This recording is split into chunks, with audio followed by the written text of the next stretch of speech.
Le livre de Job, chapitre 1. Il y avait dans le pays d'Uz un homme qui s'appelait Job. Et cet homme était intègre et droit. Il craignait Dieu et se détournait du mal. Il lui naquit 7 fils et 3 filles. Il possédait 7000 brebis, 3000 chameaux, 500 paires de bœufs, 500 ânesses et un très grand nombre de serviteurs. Et cet homme était le plus considérable de tous les fils de l'Orient. Ses fils allaient les uns chez les autres et donnaient tour à tour un festin, et ils invitaient leurs 3 sœurs à manger et à boire avec eux. Et quand les jours de festin étaient passés, Job appelait et sanctifiait ses fils, puis il se levait de bon matin et offrait pour chacun d'eux un holocauste. Car Job disait, « Peut-être mes fils ont-ils péché et ont-ils offensé Dieu dans leur cœur ?» C'est ainsi que Job avait coutume d'agir. Or les fils de Dieu vinrent un jour se présenter devant l'Éternel, et Satan vint aussi au milieu d'eux. L'Éternel dit à Satan, « D'où viens-tu » Et Satan répondit à l'Éternel, « De parcourir la terre et de m'y promener. » L'Éternel dit à Satan, « As-tu remarqué mon serviteur Job? Il n'y a personne comme lui sur la terre. C'est un homme intègre et droit, craignant Dieu et se détournant du mal. » Et Satan répondit à l'Éternel, « Est-ce d'une manière désintéressée que Job craint Dieu?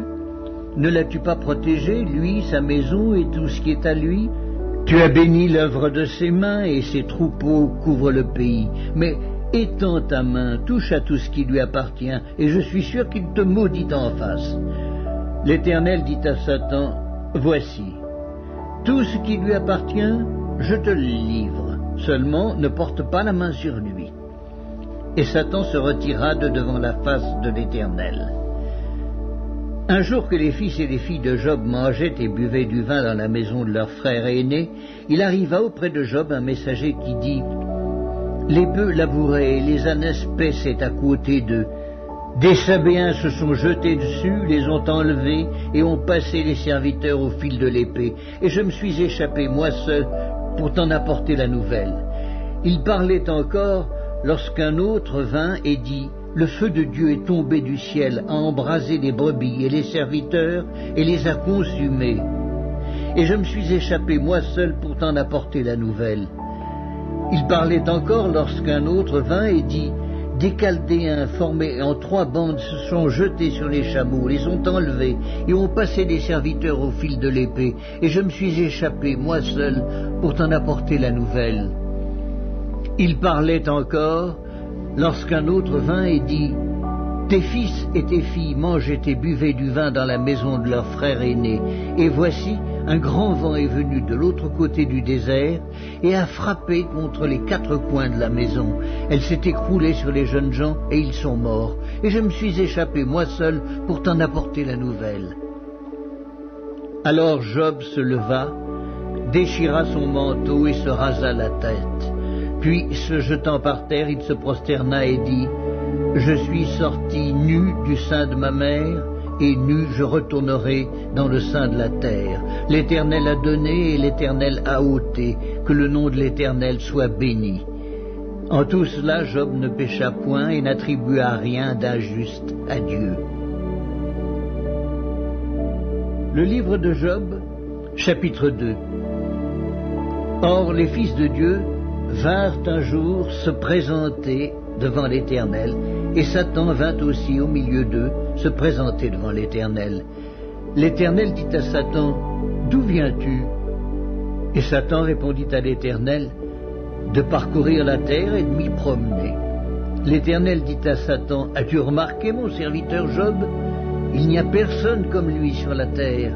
C'est un homme intègre et droit, craignant Dieu et se détournant du mal. Il demeure ferme dans son intégrité, et tu m'excites à le perdre sans motif. » Et Satan répondit à l'Éternel, « Peau pour peau, tout ce que possède un homme, il le donne pour sa vie. Mais étends ta main, touche à ses os et à sa chair, et je suis sûr qu'il te maudit en face. » L'Éternel dit à Satan, « Voici, je te le livre, seulement épargne sa vie. » Et Satan se retira de devant la face de l'Éternel. Puis il frappa Job d'un ulcère malin depuis la plante du pied jusqu'au sommet de la tête. Et Job prit un tesson pour se gratter et s'assit sur la cendre. Sa femme lui dit, « Tu demeures ferme dans ton intégrité, maudis Dieu et meurs. » Mais Job lui répondit, « Tu parles comme une femme insensée. Quoi, nous recevons de Dieu le bien et nous ne recevrions pas aussi le mal ?» En tout cela, Job ne pécha point par ses lèvres. 3 amis de Job, Eliphaz de Théoman, Bildad de Chouac et Tsophar de Naama, apprirent tous les malheurs qui lui étaient arrivés. Ils se concertèrent et partirent de chez eux pour aller le plaindre et le consoler. Ayant de loin porté les regards sur lui, ils ne le reconnurent pas, et ils élevèrent la voix et pleurèrent. Ils déchirèrent leurs manteaux, et ils jetèrent de la poussière en l'air au-dessus de leur tête. Et ils se tinrent assis à terre auprès de lui 7 jours et 7 nuits, sans lui dire une parole, car ils voyaient combien sa douleur était grande. Le livre de Job, chapitre 3. Après cela, Job ouvrit la bouche et maudit le jour de sa naissance. Il prit la parole et dit, « Périsse le jour où je suis né, et la nuit qui dit, un enfant mâle est conçu. Ce jour qu'il se change en ténèbres, que Dieu n'en ait point souci dans le ciel, et que la lumière ne rayonne plus sur lui, que l'obscurité et l'ombre de la mort s'en emparent, que des nuées établissent leur demeure au-dessus de lui, et que de noirs phénomènes l'épouvantent. Cette nuit, que les ténèbres en fassent leur proie, qu'elles disparaissent de l'année, qu'elles ne soient plus comptées parmi les mois. Que cette nuit devienne stérile, que l'allégresse en soit bannie, qu'elle soit maudite par ceux qui maudissent les jours, par ceux qui savent exciter le Léviathan. Que les étoiles de son crépuscule s'obscurcissent, qu'elle attende en vain la lumière et qu'elle ne voit point les paupières de l'aurore, car elle n'a pas fermé le sein qui me conçut, ni dérobé la souffrance à mes regards. Pourquoi ne suis-je pas mort dans le ventre de ma mère? Pourquoi n'ai-je pas expiré au sortir de ses entrailles? Pourquoi ai-je trouvé des genoux pour me recevoir et des mamelles pour m'allaiter? Je serai couché maintenant, je serai tranquille, je dormirai, je reposerai, avec les rois et les grands de la terre qui se bâtissent des mausolées, avec les princes qui avaient de l'or et qui remplirent d'argent leur demeure, où je n'existerai pas, je serai comme un avorton caché, comme des enfants qui n'ont pas vu la lumière. Là ne s'agitent plus les méchants, et ils se reposent ceux qui sont fatigués et sans force. Les captifs sont tous en paix, et ils n'entendent pas la voix de l'oppresseur. Le petit et le grand sont là, et l'esclave n'est plus soumis à son maître.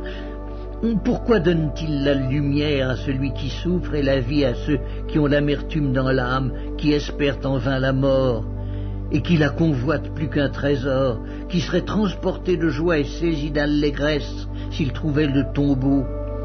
À l'homme qui ne sait où aller et que Dieu cerne de toutes parts, mes soupirs sont ma nourriture et mes cris se répandent comme l'eau. Ce que je crains, c'est ce qui m'arrive. Ce que je redoute, c'est ce qui m'atteint. Je n'ai ni tranquillité, ni paix, ni repos, et le trouble s'est emparé de moi.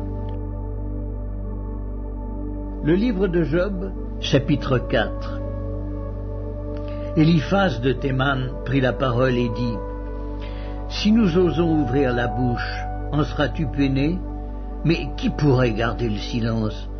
Voici, tu as souvent enseigné les autres, tu as fortifié les mains languissantes, tes paroles ont relevé ceux qui chancelaient, tu as affermi les genoux qui pliaient.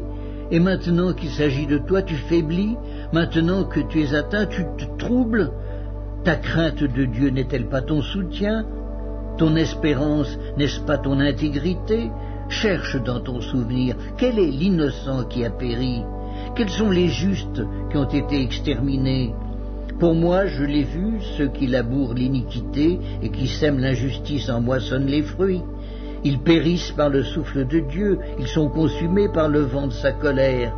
Le rugissement des lions prend fin, les dents des lionceaux sont brisées, le lion périt faute de proie et les petits de la lionne se dispersent. Une parole est arrivée furtivement jusqu'à moi et mon oreille en a recueilli les sons légers.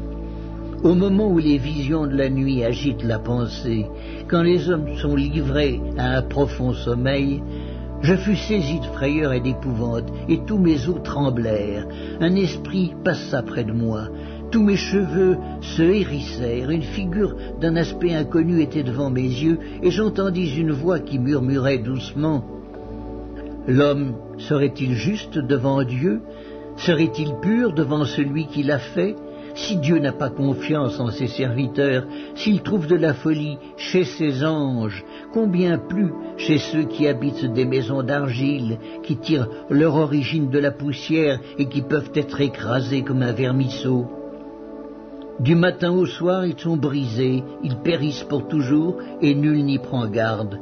Le fil de leur vie est coupé, ils meurent, et ils n'ont pas acquis la sagesse. Le livre de Job, chapitre 5. Crie maintenant, qui te répondra? Auquel dessein t'adresseras-tu? L'insensé périt dans sa colère, le fou meurt dans ses emportements. J'ai vu l'insensé prendre racine, puis soudain j'ai maudit sa demeure, plus de prospérité pour ses fils. Ils sont foulés à la porte et personne qui les délivre. Sa moisson est dévorée par des affamés qui viennent l'enlever jusque dans les épines, et ses biens sont engloutis par des hommes altérés.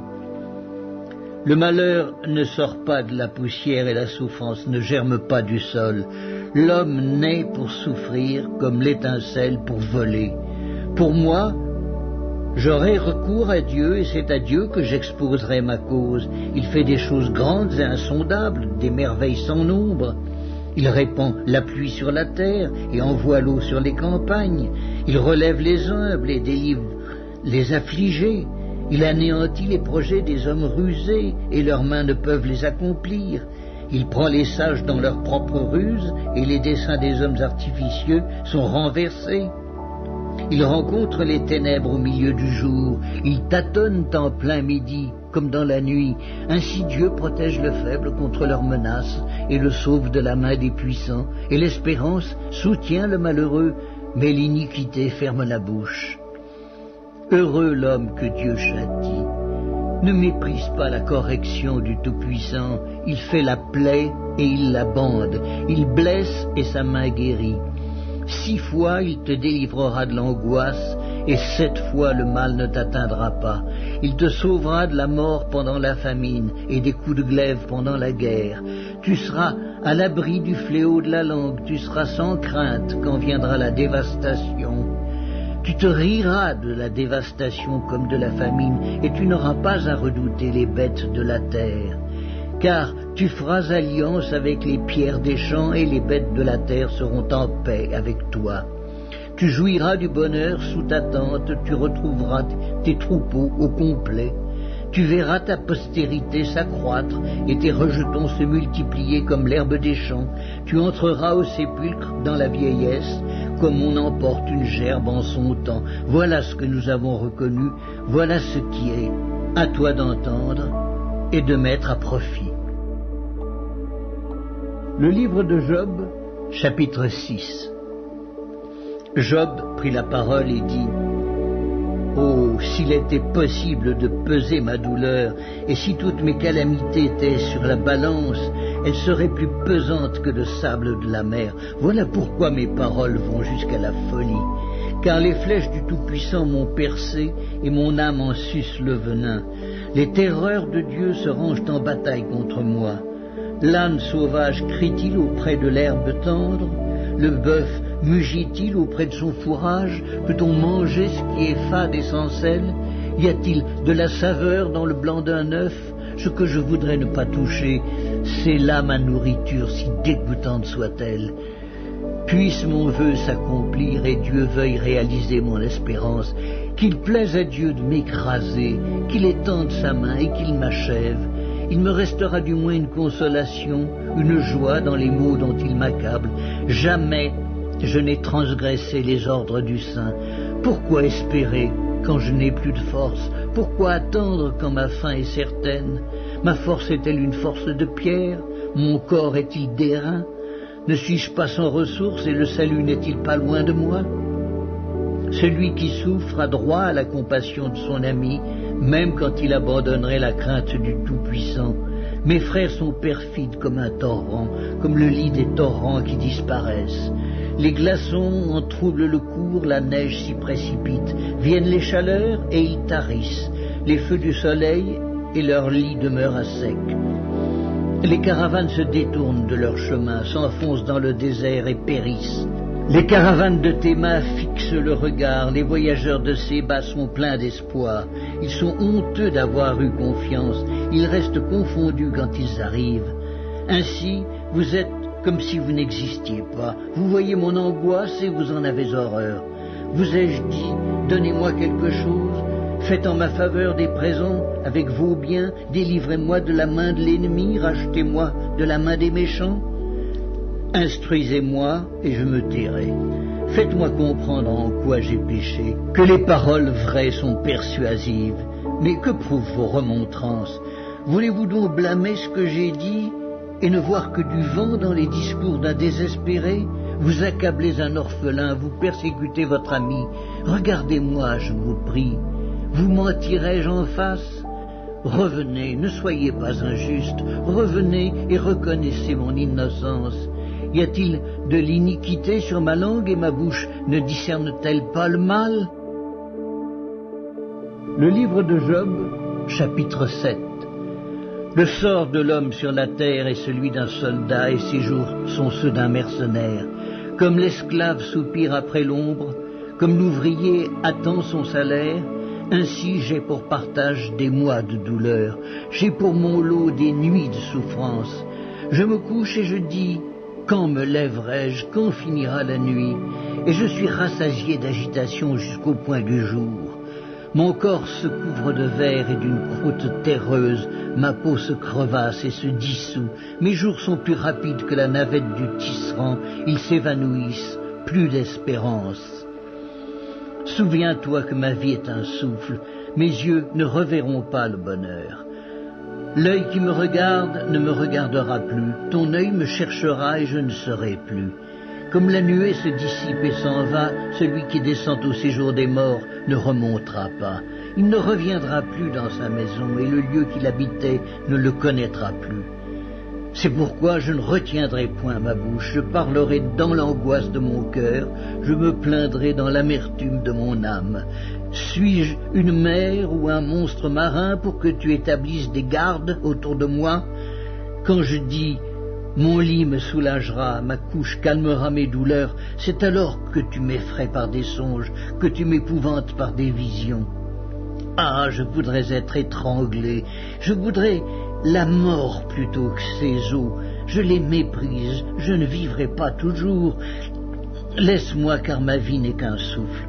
Qu'est-ce que l'homme pour que tu en fasses tant de cas, pour que tu daignes prendre garde à lui, pour que tu le visites tous les matins, pour que tu l'éprouves à tous les instants? Quand cesseras-tu d'avoir le regard sur moi? Quand me laisseras-tu le temps d'avaler ma salive? Si j'ai péché, qu'ai-je pu te faire, gardien des hommes? Pourquoi me mettre en butte à tes traits? Pourquoi me rendre à charge à moi-même? Que ne pardonnes-tu mon péché et que n'oublies-tu mon iniquité? Car je vais me coucher dans la poussière, tu me chercheras et je ne serai plus. Le livre de Job, chapitre 8. Bildad de Chouac prit la parole et dit: Jusque à quand veux-tu discourir de la sorte, et les paroles de ta bouche seront-elles un vent impétueux? Dieu renverserait-il le droit? Le Tout-Puissant renverserait-il la justice? Si tes fils ont péché contre lui, il les a livrés à leurs péchés. Mais toi, si tu as recours à Dieu, si tu implores le Tout-Puissant, si tu es juste et droit, certainement alors il veillera sur toi et rendra le bonheur à ton innocente demeure. Ton ancienne prospérité semblera peu de chose, celle qui t'est réservée sera bien plus grande.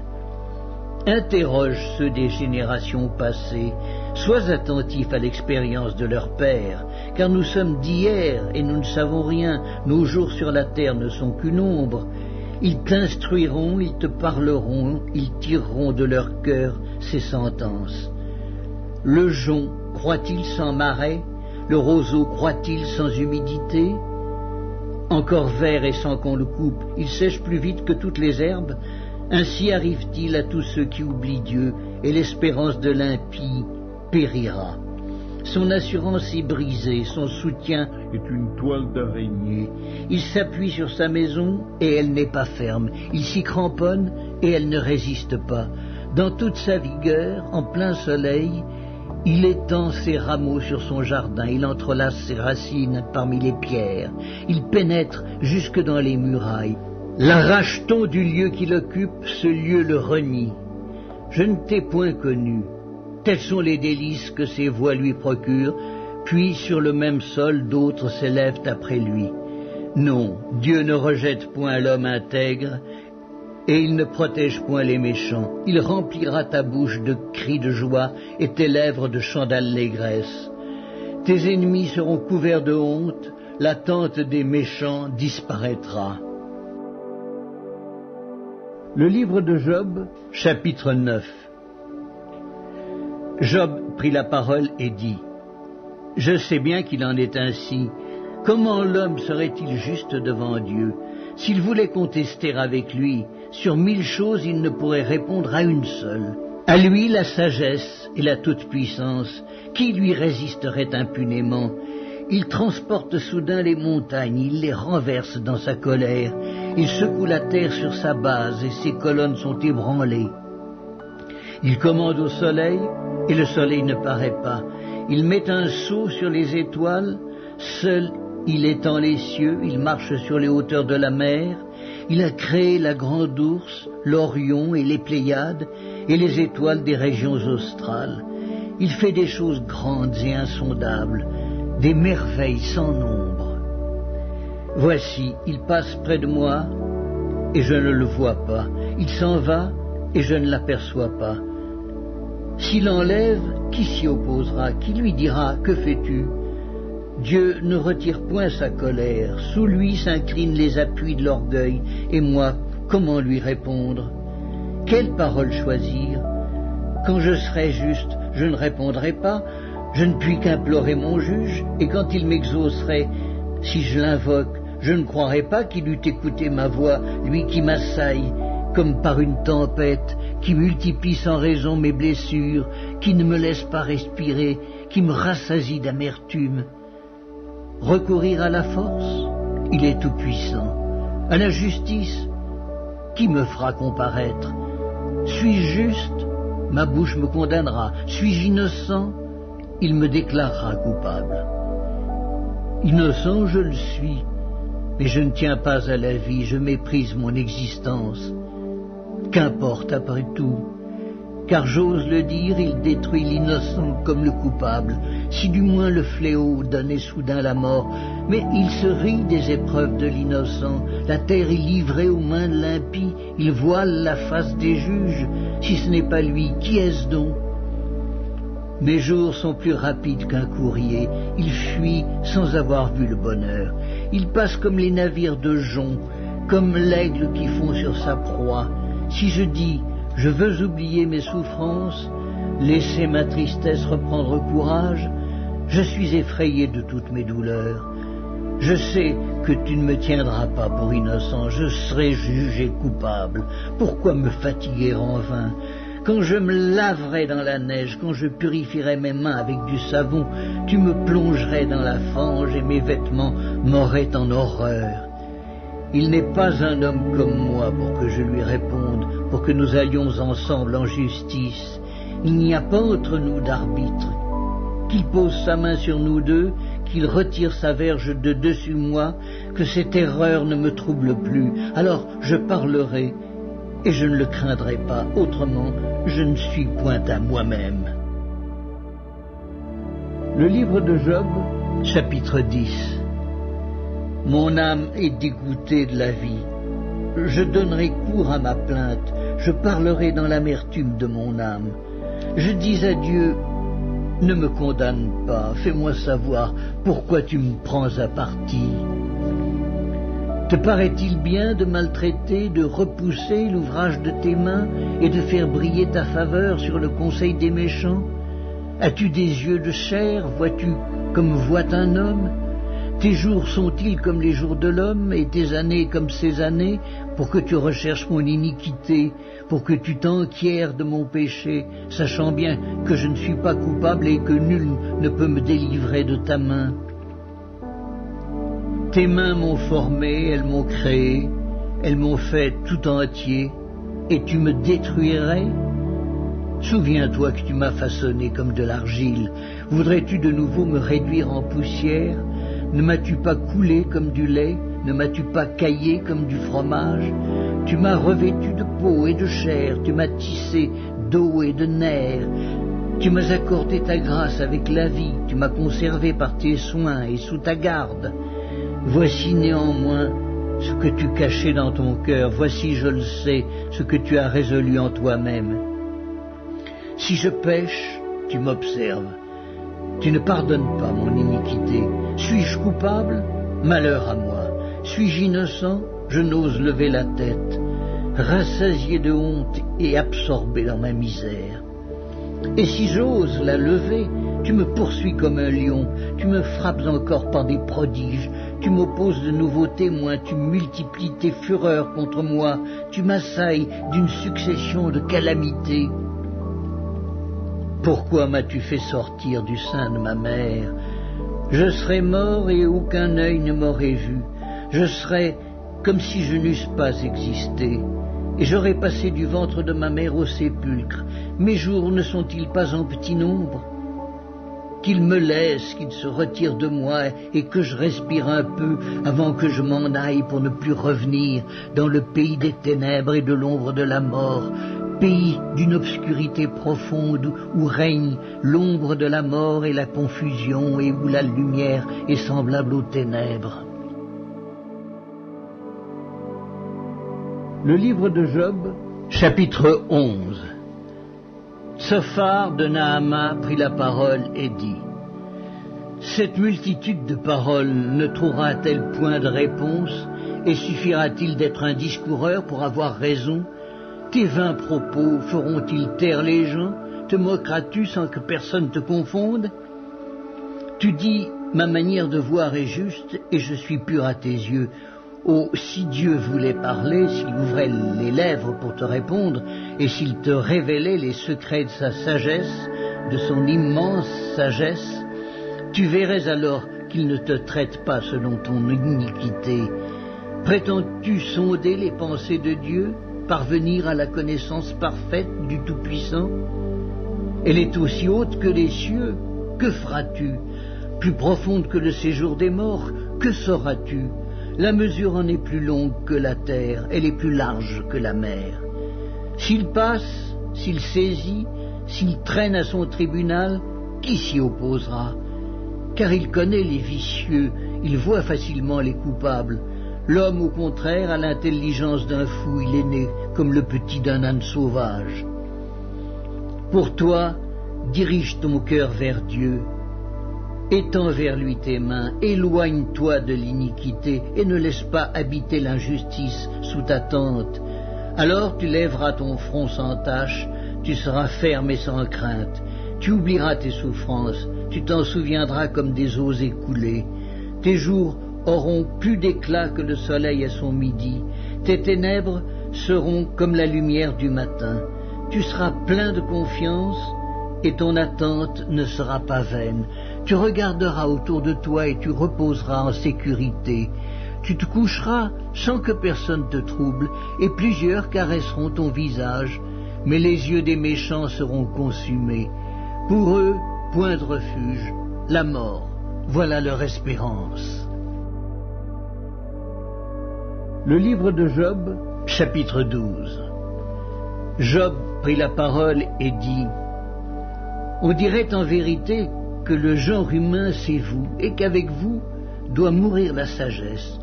J'ai tout aussi bien que vous de l'intelligence, moi, je ne vous suis point inférieur, et qui ne sait les choses que vous dites. Je suis pour mes amis un objet de raillerie quand j'implore le secours de Dieu. Le juste, l'innocent, un objet de raillerie. Au malheur le mépris, c'est la devise des heureux. À celui dont le pied chancelle est réservé le mépris. Il y a paix sous la tente des pillards, sécurité pour ceux qui offensent Dieu, pour quiconque se fait un Dieu de sa force. Interroge les bêtes, elles t'instruiront. Les oiseaux du ciel, ils te l'apprendront. Parle à la terre, elle t'instruira, et les poissons de la mer te le raconteront. Qui ne reconnaît chez eux la preuve que la main de l'Éternel a fait toutes choses?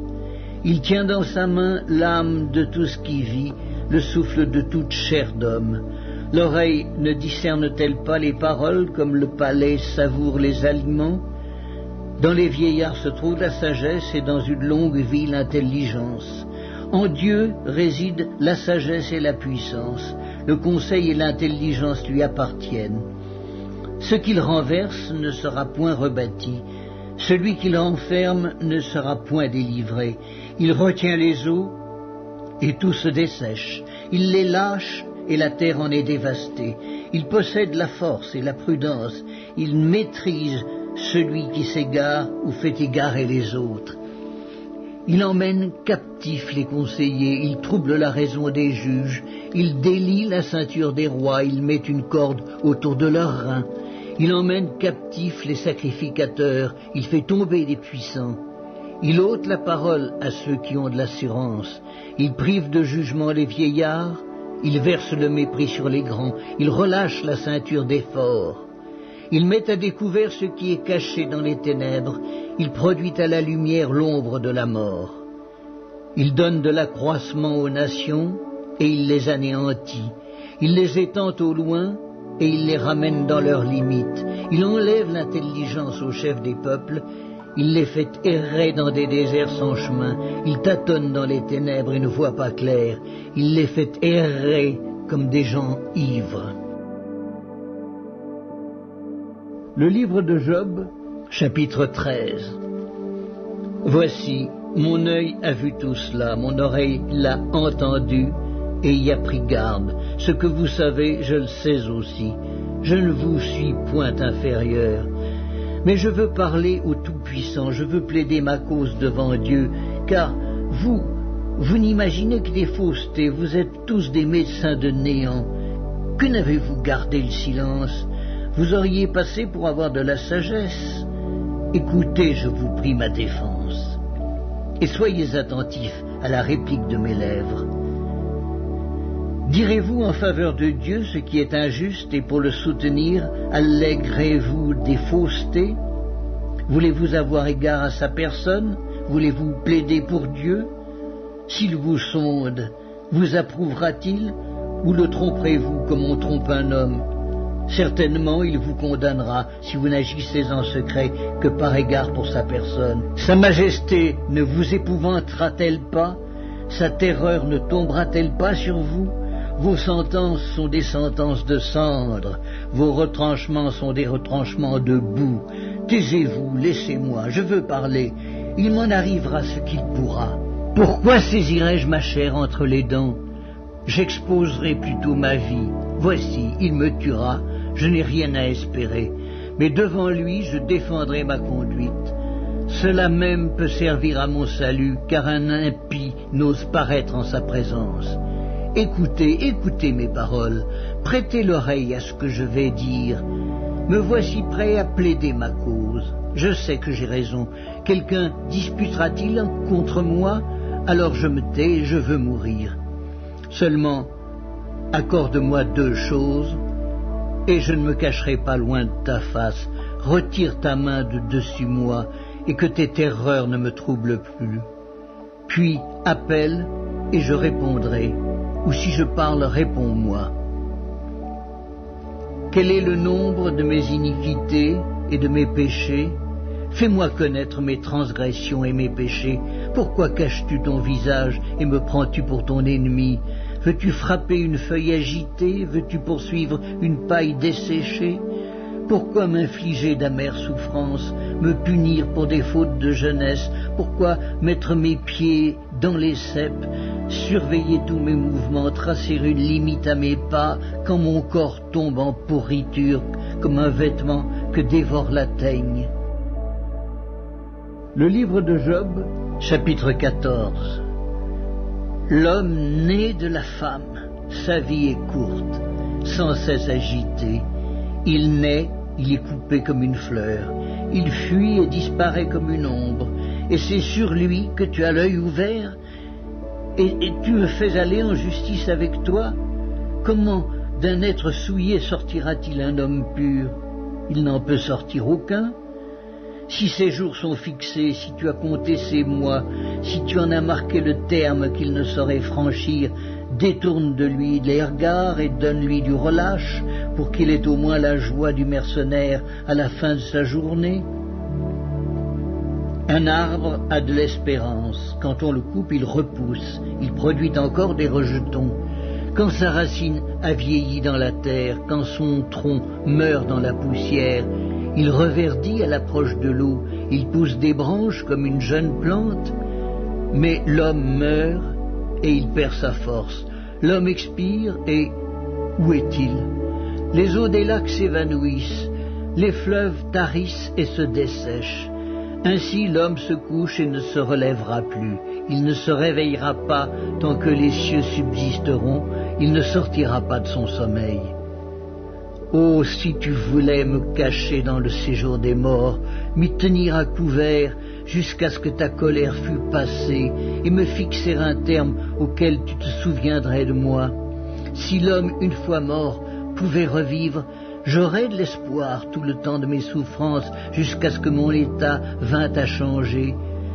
Tu appellerais alors et je te répondrais, tu languirais après l'ouvrage de tes mains, mais aujourd'hui tu comptes mes pas, tu as l'œil sur mes péchés.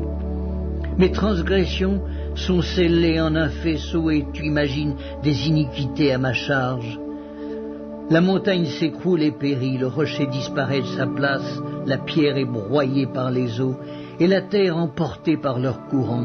Ainsi tu détruis l'espérance de l'homme, tu es sans cesse à l'assaillir, et il s'en va. Tu le défigures, puis tu le renvoies. Que ses fils soient honorés, il n'en sait rien, qu'il soit dans l'abaissement, il l'ignore. C'est pour lui seul qu'il éprouve de la douleur en son corps, c'est pour lui seul qu'il ressent de la tristesse en son âme. Le livre de Job, chapitre 15. Eliphaz de Théman prit la parole et dit: Le sage répond-il par un vain espoir? Se gonfle-t-il la poitrine du vent d'Orient? Est-ce par d'inutiles propos qu'il se défend? Est-ce par des discours qui ne servent à rien? Toi, tu détruis même la crainte de Dieu, tu anéantis tout mouvement de piété devant Dieu. Ton iniquité dirige ta bouche et tu prends le langage des hommes rusés. Ce n'est pas moi, c'est ta bouche qui te condamne, ce sont tes lèvres qui déposent contre toi. Es-tu né le premier des hommes? As-tu été enfanté avant les collines? As-tu reçu les confidences de Dieu? As-tu dérobé la sagesse à ton profit? Que sais-tu que nous ne sachions pas? Quelle connaissance as-tu que nous n'ayons pas? Il y a parmi nous des cheveux blancs, des vieillards, plus riches de jours que ton père. Tiens-tu pour peu de choses les consolations de Dieu et les paroles qui, doucement, se font entendre à toi? Où ton cœur t'entraîne-t-il, et que signifie ce roulement de tes yeux? Quoi, c'est contre Dieu que tu tournes ta colère et que ta bouche exhale de pareils discours? Qu'est-ce que l'homme pour qu'il soit pur? Celui qui est né de la femme peut-il être juste? Si Dieu n'a pas confiance en ses saints, si les cieux ne sont pas purs devant lui, combien moins l'être abominable et pervers, l'homme qui boit l'iniquité comme l'eau?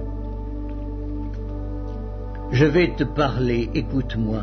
Je raconterai ce que j'ai vu, ce que les sages ont fait connaître, ce qu'ils ont révélé, l'ayant appris de leur père. À eux seuls appartenait le pays, et parmi eux, nul étranger n'était encore venu. Le méchant passe dans l'angoisse tous les jours de sa vie, toutes les années qui sont le partage de l'impie. La voix de la terreur retentit à ses oreilles. Au sein de la paix, le dévastateur va fondre sur lui. Il n'espère pas échapper aux ténèbres. Il voit l'épée qui le menace. Il court çà et là pour chercher du pain. Il sait que le jour des ténèbres l'attend. La détresse et l'angoisse l'épouvantent. Elle l'assaille comme un roi prêt à combattre, car il a levé la main contre Dieu, il a bravé le Tout-Puissant, il a eu l'audace de courir à lui sous le dos épais de ses boucliers. Il avait le visage couvert de graisse, les flancs chargés d'embonpoint, et il habite des villes détruites, des maisons abandonnées, sur le point de tomber en ruine. Il ne s'enrichira plus, sa fortune ne se relèvera pas, sa prospérité ne s'étendra plus sur la terre. Il ne pourra se dérober aux ténèbres, la flamme consumera ses rejetons, et Dieu le fera périr par le souffle de sa bouche. S'il a confiance dans le mal, il se trompe, car le mal sera sa récompense. Elle arrivera avant le terme de ses jours, et son rameau ne verdira plus. Il sera comme une vigne dépouillée de ses fruits encore verts, comme un olivier dont on a fait tomber les fleurs. La maison de l'impie deviendra stérile, et le feu dévorera la tente de l'homme corrompu. Il conçoit le mal, et il enfante le mal. Il mûrit dans son sein des fruits qui le trompent. Le livre de Job, chapitre 16. Job prit la parole et dit: « J'ai souvent entendu pareille chose. Vous êtes tous des consolateurs fâcheux. Quand finiront ces discours en l'air? Pourquoi cette irritation dans tes réponses? Moi aussi je pourrais parler comme vous si vous étiez à ma place. Je vous accablerais de paroles, je secouerais sur vous la tête, je vous fortifierais de la bouche, je remuerais les lèvres pour vous soulager. Si je parle, mes souffrances ne seront point calmées. Si je me tais, en quoi seront-elles moindres? Maintenant, hélas, il m'a épuisé. Tu as ravagé toute ma maison, tu m'as saisi pour témoigner contre moi. Ma maigreur se lève et m'accuse en face. Il me déchire et me poursuit dans sa fureur. Il grince les dents contre moi. Il m'attaque et me perce de son regard. Ils ouvrent la bouche pour me dévorer. Ils m'insultent et me frappent les joues. Ils s'acharnent tous après moi. Dieu me livre à la merci des impies. Il me précipite entre les mains des méchants. J'étais tranquille et il m'a secoué. Il m'a saisi par la nuque et m'a brisé. Il a tiré sur moi comme à un but. Ses traits m'environnent de toutes parts. Il me perce les reins sans pitié. Il répand ma bile sur la terre. Il me fait brèche sur brèche. Il fond sur moi comme un guerrier. J'ai cousu un sac sur ma peau, j'ai roulé ma tête dans la poussière, les pleurs ont altéré mon visage, l'ombre de la mort est sur mes paupières, et je n'ai pourtant commis aucune violence, et ma prière fut toujours pure.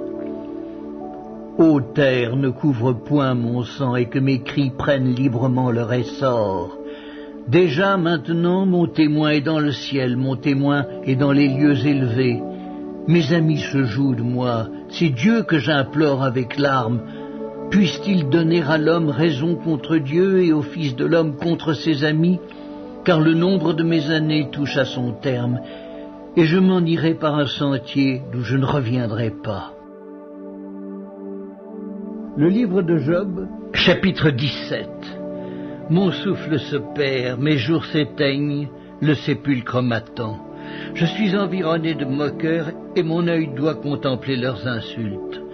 Sois auprès de toi-même ma caution, autrement qui répondrait pour moi? Car tu as fermé leur cœur à l'intelligence, aussi ne les laisseras-tu pas triompher. On invite ses amis au partage du butin et l'on a des enfants dont les yeux se consument.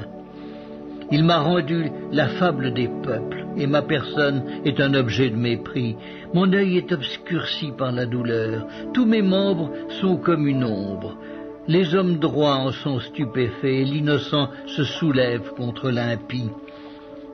Le juste néanmoins demeure ferme dans sa voie, celui qui a les mains pures se fortifie de plus en plus. Mais vous tous, revenez à vos mêmes discours, et je ne trouverai pas un sage parmi vous. Quoi? Mes jours sont passés, mes projets sont anéantis, les projets qui remplissaient mon cœur. Et ils prétendent que la nuit c'est le jour, que la lumière est proche quand les ténèbres sont là. C'est le séjour des morts que j'attends pour demeure. C'est dans les ténèbres que je dresserai ma couche. Je crie à la fosse, tu es mon père, et au ver, vous êtes ma mère et ma sœur. Mon espérance, où donc est-elle? Mon espérance, qui peut la voir? Elle descendra vers les portes du séjour des morts, quand nous irons ensemble reposer dans la poussière. Le livre de Job, chapitre 18.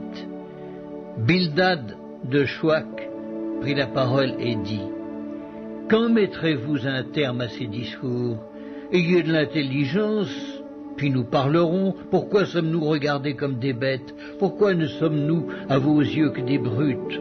Ô toi qui te déchires dans ta fureur, faut-il à cause de toi que la terre devienne déserte?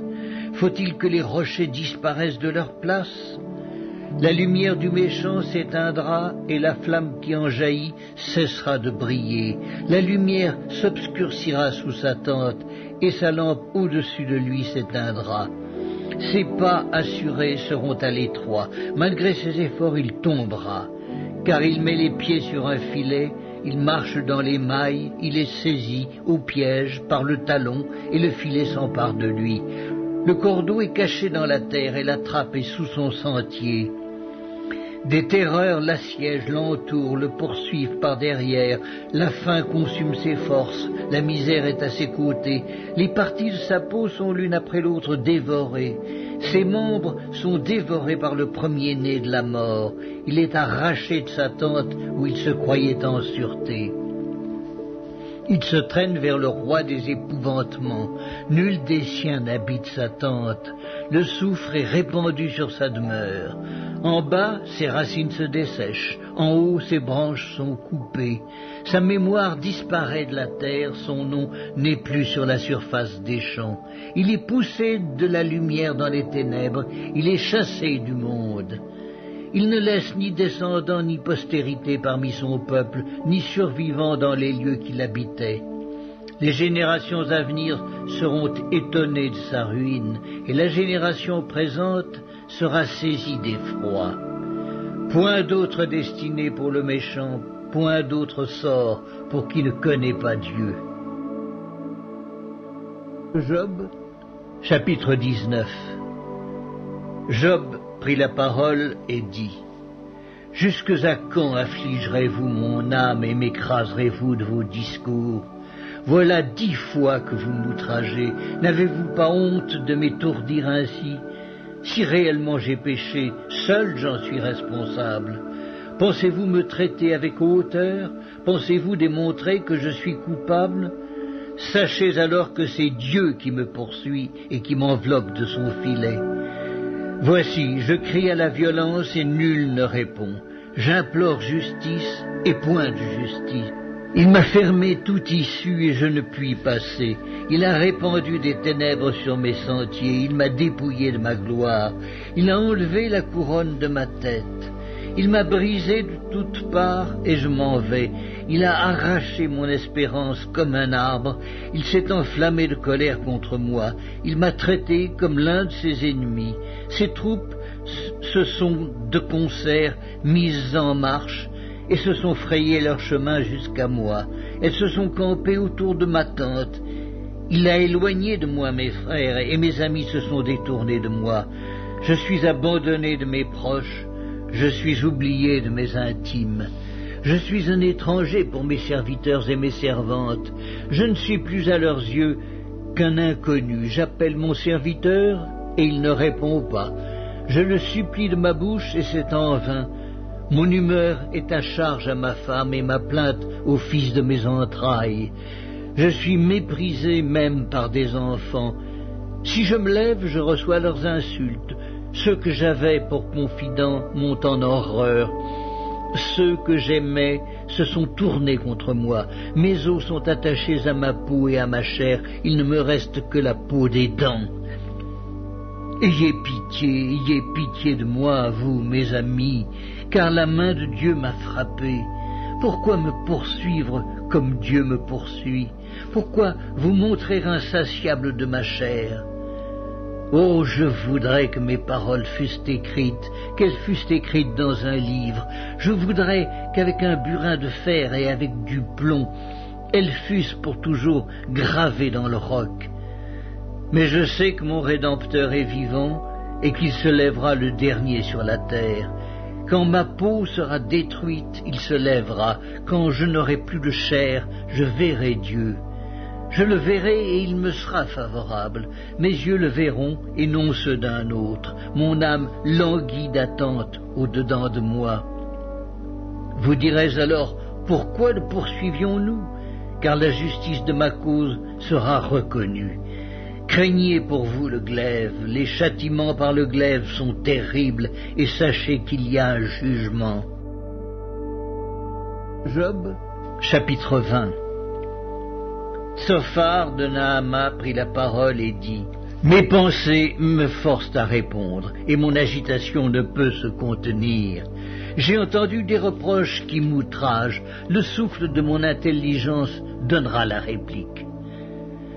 Ne sais-tu pas que de tout temps, depuis que l'homme a été placé sur la terre, le triomphe des méchants a été court et la joie de l'impie momentanée?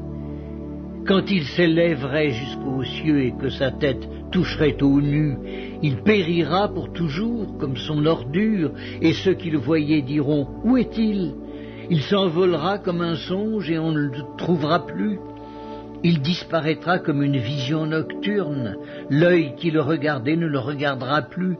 Le lieu qu'il habitait ne l'apercevra plus. Ses fils seront assaillis par les pauvres et ses mains restitueront ce qu'il a pris par violence. La vigueur de la jeunesse qui remplissait ses membres aura sa couche avec lui dans la poussière. Le mal était doux à sa bouche, il le cachait sous sa langue, il le savourait sans l'abandonner, il le retenait au milieu de son palais, mais sa nourriture se transformera dans ses entrailles, elle deviendra dans son corps un venin d'aspic. Il a englouti des richesses, il les vomira, Dieu les chassera de son ventre, il a sucé du venin d'aspic, la langue de la vipère le tuera. Il ne reposera plus ses regards sur les ruisseaux, sur les torrents, sur les fleuves de miel et de lait. Il rendra ce qu'il a gagné et n'en profitera plus. Il restituera tout ce qu'il a pris et n'en jouira plus, car il a opprimé, délaissé les pauvres. Il a ruiné des maisons et ne les a pas rétablies. Son avidité n'a point connu de bornes. Mais il ne sauvera pas ce qu'il avait de plus cher. Rien n'échappait à sa voracité, mais son bien-être ne durera pas. Au milieu de l'abondance, il sera dans la détresse. La main de tous les misérables se lèvera sur lui. Et voici, pour lui remplir le ventre, Dieu enverra sur lui le feu de sa colère et le rassasiera par une pluie de traits. S'il échappe aux armes de fer, l'arc d'airain le transpercera. Il arrache de son corps le trait qui étincelle au sortir de ses entrailles, et il est en proie aux terreurs de la mort. Toutes les calamités sont réservées à ses trésors. Il sera consumé par un feu que n'allumera point l'homme, et ce qui restera dans sa tente en deviendra la pâture. Les cieux dévoileront son iniquité et la terre s'élèvera contre lui. Les revenus de sa maison seront emportés, ils disparaîtront au jour de la colère de Dieu. Telle est la part que Dieu réserve aux méchants, tel est l'héritage que Dieu lui destine. Le livre de Job, chapitre 21. Job prit la parole et dit « Écoutez, écoutez mes paroles. Donnez-moi seulement cette consolation. Laissez-moi parler, je vous prie. Et quand j'aurai parlé, tu pourras te moquer. Est-ce contre un homme que se dirige ma plainte? Et pourquoi mon âme ne serait-elle pas impatiente? Regardez-moi, soyez étonnés et mettez la main sur la bouche. Quand j'y pense, cela m'épouvante et un tremblement saisit mon corps. Pourquoi les méchants vivent-ils? Pourquoi les voit-on vieillir et accroître leur force? Leur postérité s'affermit avec eux, et en leur présence, leurs rejetons prospèrent sous leurs yeux. Dans leur maison règne la paix, sans mélange de crainte. La verge de Dieu ne vient pas les frapper. Leurs taureaux sont vigoureux et féconds. Leurs génisses conçoivent et n'avortent point. Ils laissent courir leurs enfants comme des brebis et les enfants prennent leurs ébats. Ils chantent au son du tambourin et de la harpe. Ils se réjouissent au son du chalumeau. Ils passent leurs jours dans le bonheur et ils descendent en un instant au séjour des morts. Et ils disaient pourtant à Dieu, « Retire-toi de nous, nous ne voulons pas connaître tes voies. » Qu'est-ce que le Tout-Puissant pour que nous le servions? Que gagnerons-nous à lui adresser nos prières? Quoi donc, ne sont-ils pas en possession du bonheur? Loin de moi le conseil des méchants, mais arrive-t-il souvent que leurs lampes s'éteignent, que la misère fonde sur eux, que Dieu leur distribue leur part dans sa colère, qu'ils soient comme la paille emportée par le vent, comme la balle enlevée par le tourbillon? Est-ce pour les fils que Dieu réserve le châtiment du Père? Mais c'est lui que Dieu devrait punir pour qu'il le sente. C'est lui qui devrait contempler sa propre ruine. C'est lui qui devrait boire la colère du Tout-Puissant. Car que lui importe sa maison après lui, quand le nombre de ses mois est achevé? Est-ce à Dieu qu'on donnera de la science, à lui qui gouverne les esprits célestes? L'un meurt au sein du bien-être, de la paix et du bonheur, les flancs chargés de graisse et la moelle des os remplie de sève. L'autre meurt, l'amertume dans l'âme, sans avoir joui d'aucun bien, et tous deux se couchent dans la poussière, tous deux deviennent la pâture des vers. Je sais bien quelles sont vos pensées, quels jugements iniques vous portez sur moi. Vous dites, où est la maison de l'homme puissant? Où est la tente qu'habitaient les impies? Mais quoi, n'avez-vous point interrogé les voyageurs, et voulez-vous méconnaître ce qu'ils prouvent? Au jour du malheur, le méchant est épargné. Au jour de la colère, il échappe. Qui lui reproche en face sa conduite? Qui lui rend ce qu'il a fait? Il est porté dans un sépulcre et il veille encore sur sa tombe. Les mottes de la vallée lui sont légères, et tous après lui suivront la même voie, comme une multitude l'a déjà suivi. Pourquoi donc m'offrir de vaines consolations? Ce qui reste de vos réponses n'est que perfidie. Le livre de Job, chapitre 22. Eliphaz de Théman prit la parole et dit, « Un homme peut-il être utile à Dieu? Non. Le sage n'est utile qu'à lui-même. Si tu es juste, est-ce à l'avantage du Tout-Puissant? Si tu es intègre dans tes voies, qui gagne-t-il? Est-ce par crainte de toi qu'il te châtie, qu'il entre en jugement avec toi? Ta méchanceté n'est-elle pas grande? Tes iniquités ne sont-elles pas infinies? Tu enlevais sans motif des gages à tes frères, tu privais de leurs vêtements ceux qui étaient nus, tu ne donnais point d'eau à l'homme altéré, tu refusais du pain à l'homme affamé.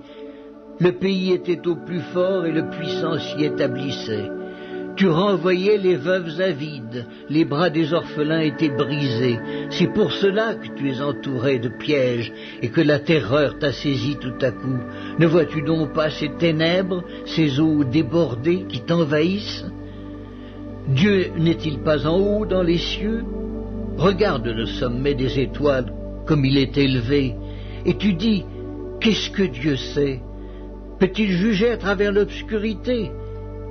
Les nuées l'enveloppent et il ne voit rien, il ne parcourt que la voûte des cieux.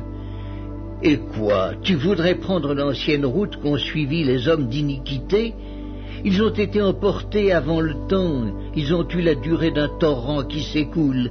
Ils disaient à Dieu, retire-toi de nous, que peut faire pour nous le Tout-Puissant? Dieu cependant avait rempli de bien leur maison. Loin de moi le conseil des méchants. Les justes, témoins de leur chute, se réjouiront, et l'innocent se moquera d'eux. Voilà nos adversaires anéantis, voilà leur richesse dévorée par le feu. Attache-toi donc à Dieu, et tu auras la paix. Tu jouiras ainsi du bonheur. Reçois de sa bouche instruction, et mets dans ton cœur ses paroles. Tu seras rétabli si tu reviens au Tout-Puissant, si tu éloignes l'iniquité de ta tente. Jette l'or dans la poussière, l'or d'Ophir parmi les cailloux des torrents, et le Tout-Puissant sera ton or, ton argent, ta richesse. Alors, tu feras du Tout-Puissant tes délices, tu élèveras vers Dieu ta face, tu le prieras, et il t'exaucera, et tu accompliras tes vœux. À tes résolutions répondra le succès, sur tes sentiers brillera la lumière. Vienne l'humiliation, tu prieras pour ton relèvement. Dieu secourt celui dont le regard est abattu. Il délivrera même le coupable, qui devra son salut à la pureté de tes mains.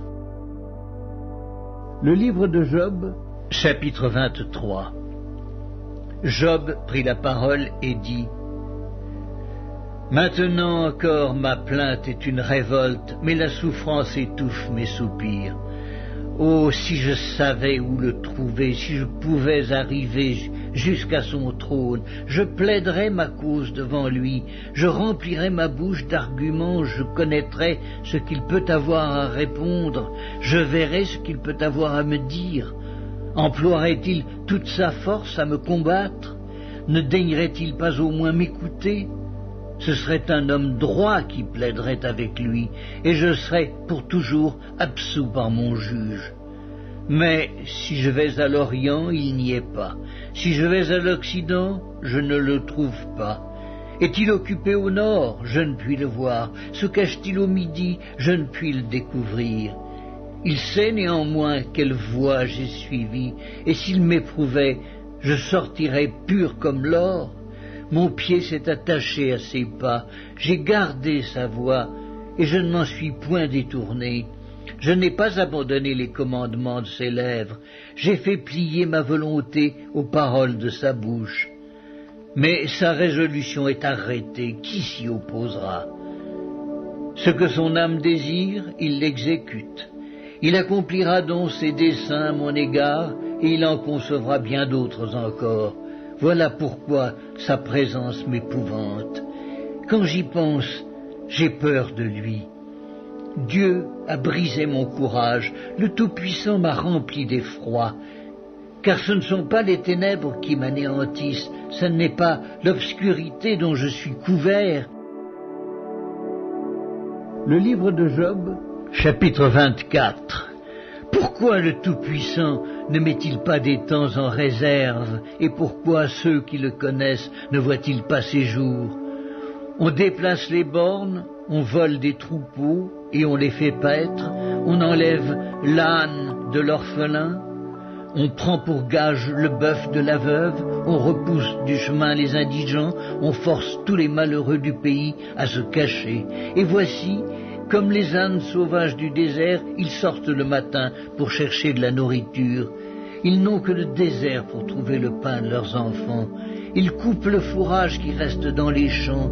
Ils grappillent dans la vigne de l'impie. Ils passent la nuit dans la nudité, sans vêtements, sans couverture contre le froid. Ils sont percés par la pluie des montagnes et ils embrassent les rochers comme unique refuge. On arrache l'orphelin à la mamelle, on prend des gages sur le pauvre. Ils vont tout nus, sans vêtements, ils sont affamés et ils portent les gerbes. Dans les enclos de l'impie, ils font de l'huile, ils foulent le pressoir et ils ont soif. Dans les villes s'exhalent les soupirs des mourants, l'âme des blessés jette des cris, et Dieu ne prend pas garde à ces infamies. D'autres sont ennemis de la lumière, ils n'en connaissent pas les voies, ils n'en pratiquent pas les sentiers. L'assassin se lève au point du jour, tue le pauvre et l'indigent et il dérobe pendant la nuit. L'œil de l'adultère épie le crépuscule, personne ne me verra, dit-il, et il met un voile sur sa figure. La nuit, ils forcent les maisons, le jour ils se tiennent enfermés. Ils ne connaissent pas la lumière. Pour eux, le matin, c'est l'ombre de la mort, ils en éprouvent toutes les terreurs. Et quoi? L'impie est d'un poids léger sur la face des eaux, il n'a sur la terre qu'une part maudite, il ne prend jamais le chemin des vignes. Comme la sécheresse et la chaleur absorbent les eaux de la neige, ainsi le séjour des morts engloutit ceux qui pêchent. Quoi, le sein maternel l'oublie, les vers en font leur délice, on ne se souvient plus de lui. L'impie est brisé comme un arbre, lui qui dépouille la femme stérile et sans enfant, lui qui ne répand aucun bienfait sur la veuve. Non, Dieu, par sa force, prolonge les jours des violents et les voilà debout quand ils désespéraient de la vie. Il leur donne de la sécurité et de la confiance. Il a les regards sur leur voie. Ils se sont élevés et en un instant ils ne sont plus. Ils tombent, ils meurent comme tous les hommes, ils sont coupés comme la tête des épis. S'il n'en est pas ainsi, qui me démentira? Qui réduira mes paroles à néant? Job, chapitre 25. Bildad de Chouac prit la parole et dit: La puissance et la terreur appartiennent à Dieu. Il fait régner la paix dans ces hautes régions. Ses armées ne sont-elles pas innombrables? Sur qui sa lumière ne se lève-t-elle pas? Comment l'homme serait-il juste devant Dieu? Comment celui qui est né de la femme serait-il pur? Voici, la lune même n'est pas brillante et les étoiles ne sont pas pures à ses yeux. Combien moins l'homme qui n'est qu'un ver, le fils de l'homme qui n'est qu'un vermisseau. Le livre de Job, chapitre 26. Job prit la parole et dit: Comme tu sais bien venir en aide à la faiblesse, comme tu prêtes secours aux bras sans force, quel bon conseil tu donnes à celui qui manque d'intelligence, quelle abondance de sagesse tu fais paraître. À qui s'adressent tes paroles et qui est-ce qui t'inspire? Devant Dieu les ombres tremblent, au-dessous des eaux et de leurs habitants. Devant lui le séjour des morts est nu, l'abîme n'a point de voile. Il étend le septentrion sur le vide, il suspend la terre sur le néant. Il renferme les eaux dans ses nuages et les nuages n'éclatent pas sous leur poids. Il couvre la face de son trône, il répand sur lui sa nuée. Il a tracé un cercle à la surface des eaux, comme limite entre la lumière et les ténèbres. Les colonnes du ciel s'ébranlent et s'étonnent à sa menace. Par sa force, il soulève la mer, par son intelligence il en brise l'orgueil. Son souffle donne au ciel de la sérénité, sa main transperce le serpent fuyard. Ce sont là les bords de ses voix, c'est le bruit léger qui nous en parvient, mais qui entendra le tonnerre de sa puissance? Job, chapitre 27.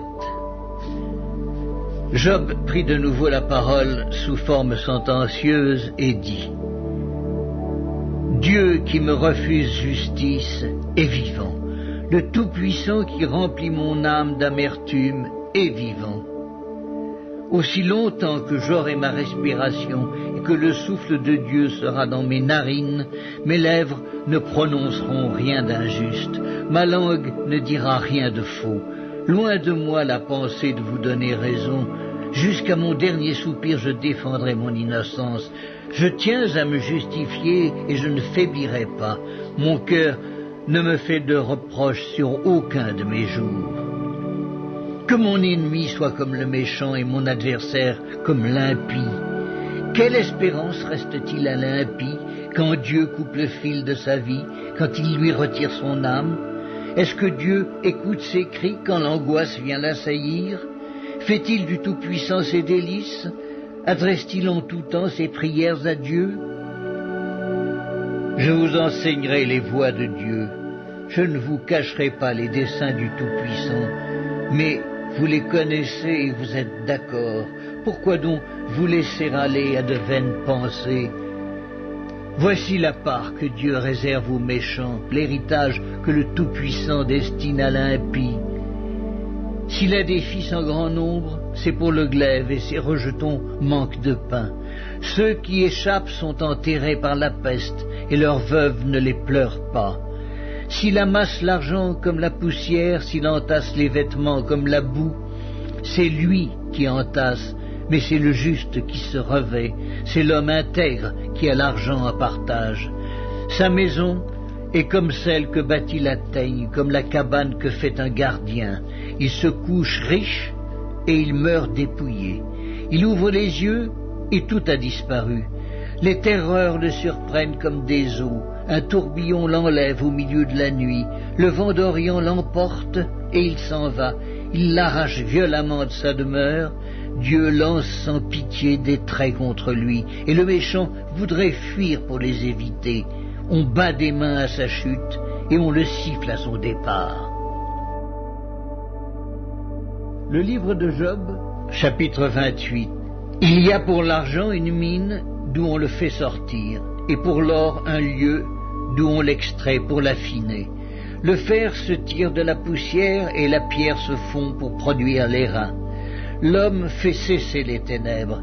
Il explore jusque dans les endroits les plus profonds, les pierres cachées dans l'obscurité et dans l'ombre de la mort. Il creuse un puits loin des lieux habités. Ses pieds ne lui sont plus en aide, et il est suspendu, balancé, loin des humains. La terre d'où sort le pain est bouleversée dans ses entrailles, comme par le feu.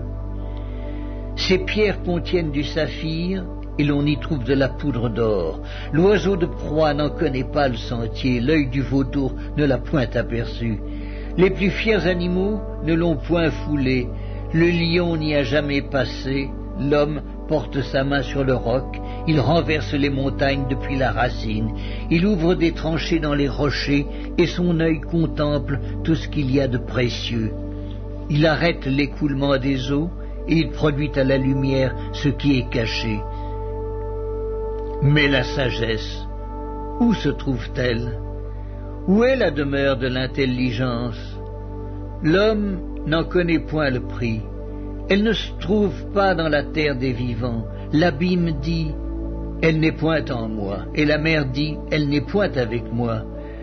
Elle ne se donne pas contre de l'or pur, elle ne s'achète pas au poids de l'argent, elle ne se pèse pas comme l'or d'Ophir, ni contre le précieux onyx, ni contre le saphir. Elle ne peut se comparer à l'or, ni au verre, elle ne peut s'échanger pour un vase d'or fin. Le corail et le cristal ne sont rien auprès d'elle.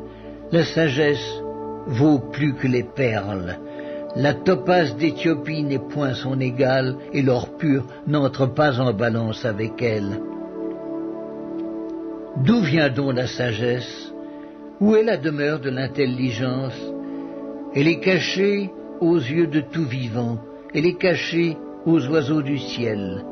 Le gouffre et la mort disent, nous en avons entendu parler, c'est Dieu qui en sait le chemin, c'est lui qui en connaît la demeure, car il voit jusqu'aux extrémités de la terre. Il aperçoit tout sous les cieux, quand il régla le poids du vent et qu'il fixa la mesure des eaux, quand il donna des lois à la pluie et qu'il traça la route de l'éclair et du tonnerre, alors il vit la sagesse et la manifesta, il en posa les fondements et la mit à l'épreuve. Puis il dit à l'homme, voici, la crainte du Seigneur, c'est la sagesse. S'éloigner du mal, c'est l'intelligence. Job, chapitre 29. Job prit de nouveau la parole sous forme sentencieuse et dit, oh, que ne puis-je être comme au mois du passé, comme au jour où Dieu me gardait, quand sa lampe brillait sur ma tête et que sa lumière me guidait dans les ténèbres. Que ne suis-je comme au jour de ma vigueur, où Dieu veillait en ami sur ma tente, quand le Tout-Puissant était encore avec moi et que mes enfants m'entouraient. Quand mes pieds se baignaient dans la crème et que le rocher répandait près de moi des ruisseaux d'huile. Si je sortais pour aller à la porte de la ville et si je me faisais préparer un siège dans la place, les jeunes gens se retiraient à mon approche, les vieillards se levaient et se tenaient debout. Les princes arrêtaient leur discours et mettaient la main sur leur bouche. La voix des chefs se taisait et leur langue s'attachait à leur palais. L'oreille qui m'entendait me disait heureux, l'œil qui me voyait me rendait témoignage, car je sauvais le pauvre qui implorait du secours et l'orphelin qui manquait d'appui. La bénédiction du malheureux venait sur moi, je remplissais de joie le cœur de la veuve, je me revêtais de la justice et je lui servais de vêtements. J'avais ma droiture pour manteau et pour turban, J'étais l'œil de l'aveugle et le pied du boiteux. J'étais le père des misérables. J'examinais la cause de l'inconnu, je brisais la mâchoire de l'injuste, et j'arrachais de ses dents la proie. Alors je disais, je mourrai dans mon nid. Mes jours seront abondants comme le sable, l'eau pénétrera dans mes racines, la rosée passera la nuit sur mes branches, ma gloire reverdira sans cesse, et mon arc rajeunira dans ma main. On m'écoutait et l'on restait dans l'attente. On gardait le silence devant mes conseils. Après mes discours, nul ne répliquait, et ma parole était pour tous une bienfaisante rosée. Ils comptaient sur moi comme sur la pluie, ils ouvraient la bouche comme pour une pluie de printemps. Je leur souriais quand ils perdaient courage, et l'on ne pouvait chasser la sérénité de mon front. J'aimais à aller vers eux, et je m'asseyais à leur tête. J'étais comme un roi au milieu d'une troupe, comme un consolateur auprès des affligés. Le livre de Job, chapitre 30. Et maintenant, je suis la risée de plus jeunes que moi, de ceux dont je dédaignais de mettre les pères parmi les chiens de mon troupeau. Mais à quoi me servirait la force de leurs mains? Ils sont incapables d'atteindre la vieillesse, desséchés par la misère et la faim. Ils fuient dans les lieux arides depuis longtemps abandonnés et déserts. Ils arrachent près des arbrisseaux les herbes sauvages, et ils n'ont pour pain que la racine des genêts. On les chasse du milieu des hommes, on crie après eux comme après des voleurs. Ils habitent dans d'affreuses vallées, dans les cavernes de la terre et dans les rochers. Ils hurlent parmi les buissons, ils se rassemblent sous les ronces. Êtres vils et méprisés, on les repousse du pays. Et maintenant, je suis l'objet de leurs chansons. Je suis en butte à leurs propos. Ils ont horreur de moi, ils se détournent, ils me crachent au visage.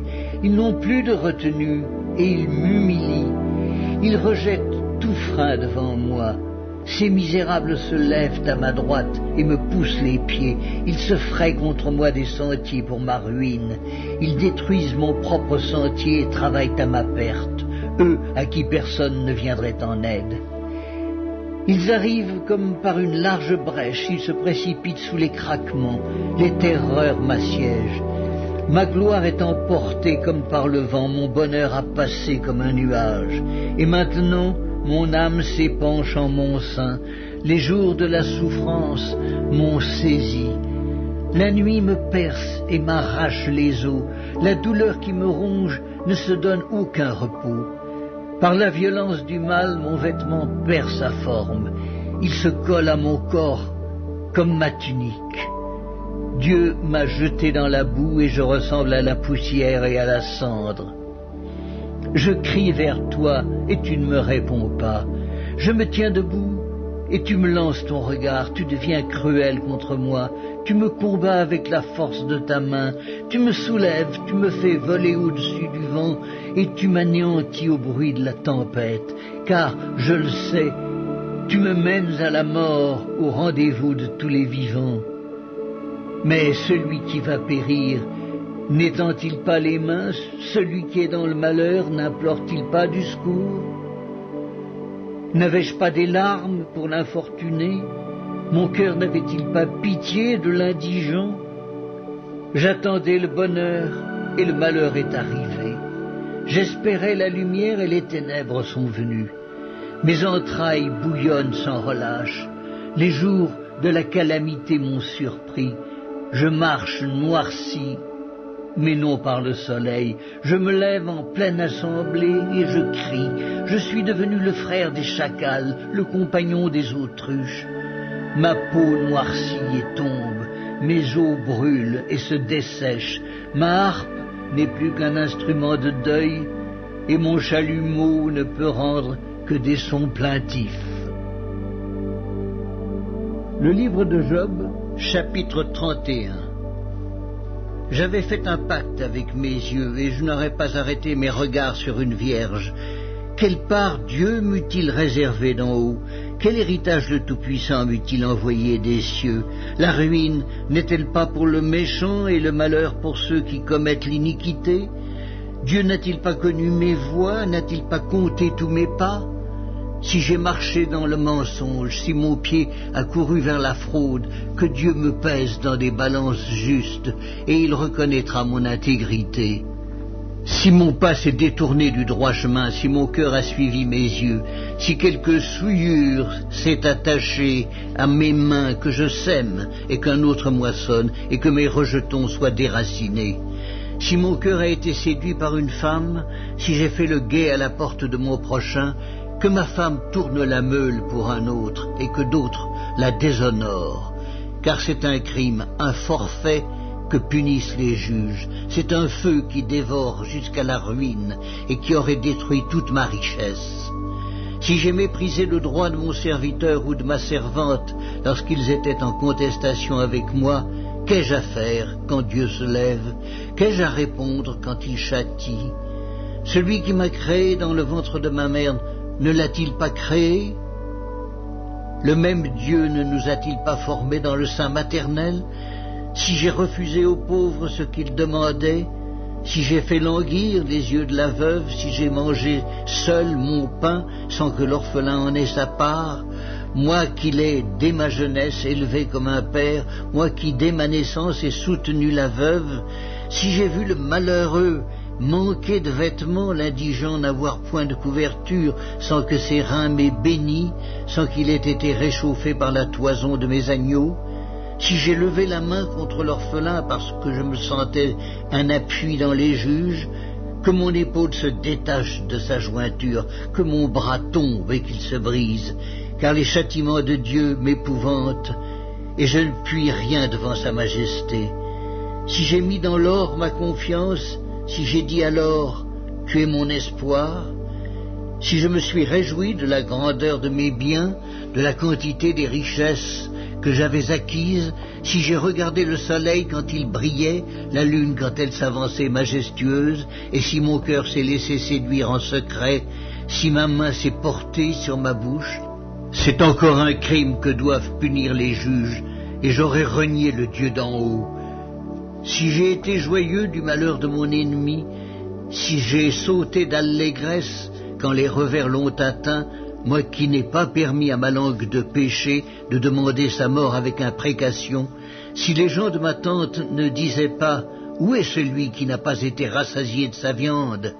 Si l'étranger passait la nuit dehors, si je n'ouvrais pas ma porte aux voyageurs, si, comme les hommes, j'ai caché mes transgressions et renfermé mes iniquités dans mon sein parce que j'avais peur de la multitude, parce que je craignais le mépris des familles, me tenant à l'écart et n'osant franchir ma porte.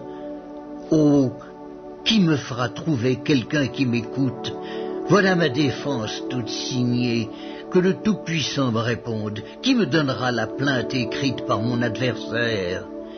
Je porterai son écrit sur mon épaule, je l'attacherai sur mon front comme une couronne. Je lui rendrai compte de tous mes pas, je m'approcherai de lui comme un prince. Si ma terre crie contre moi et que ses sillons versent des larmes, si j'en ai mangé le produit sans l'avoir payé, et que j'ai attristé l'âme de ses anciens maîtres, qu'il y croisse des épines au lieu de froment et de l'ivraie au lieu d'orge. Job, chapitre 32. Ces trois hommes cessèrent de répondre à Job parce qu'ils se regardaient comme justes. Alors s'enflamma de colère Élihu, fils de Barakaël de Buz, de la famille de Ram. Sa colère s'enflamma contre Job parce qu'il se disait juste devant Dieu, et sa colère s'enflamma contre ses trois amis parce qu'ils ne trouvaient rien à répondre et que néanmoins ils condamnaient Job.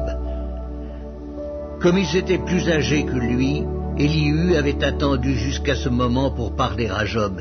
Mais voyant qu'il n'y avait plus de réponse dans la bouche de ces trois hommes, Élihu s'enflamma de colère. Et Élihu, fils de Barakaël de Buz, prit la parole et dit « Je suis jeune et vous êtes des vieillards, c'est pourquoi j'ai craint, j'ai redouté de vous faire connaître mon sentiment. Je disais en moi-même, les jours parleront, le grand nombre des années enseignera la sagesse. Mais en réalité, dans l'homme, c'est l'esprit, le souffle du Tout-Puissant qui donne l'intelligence. Ce n'est pas l'âge qui procure la sagesse, ce n'est pas la vieillesse qui rend capable de juger. Voilà pourquoi je dis, écoute.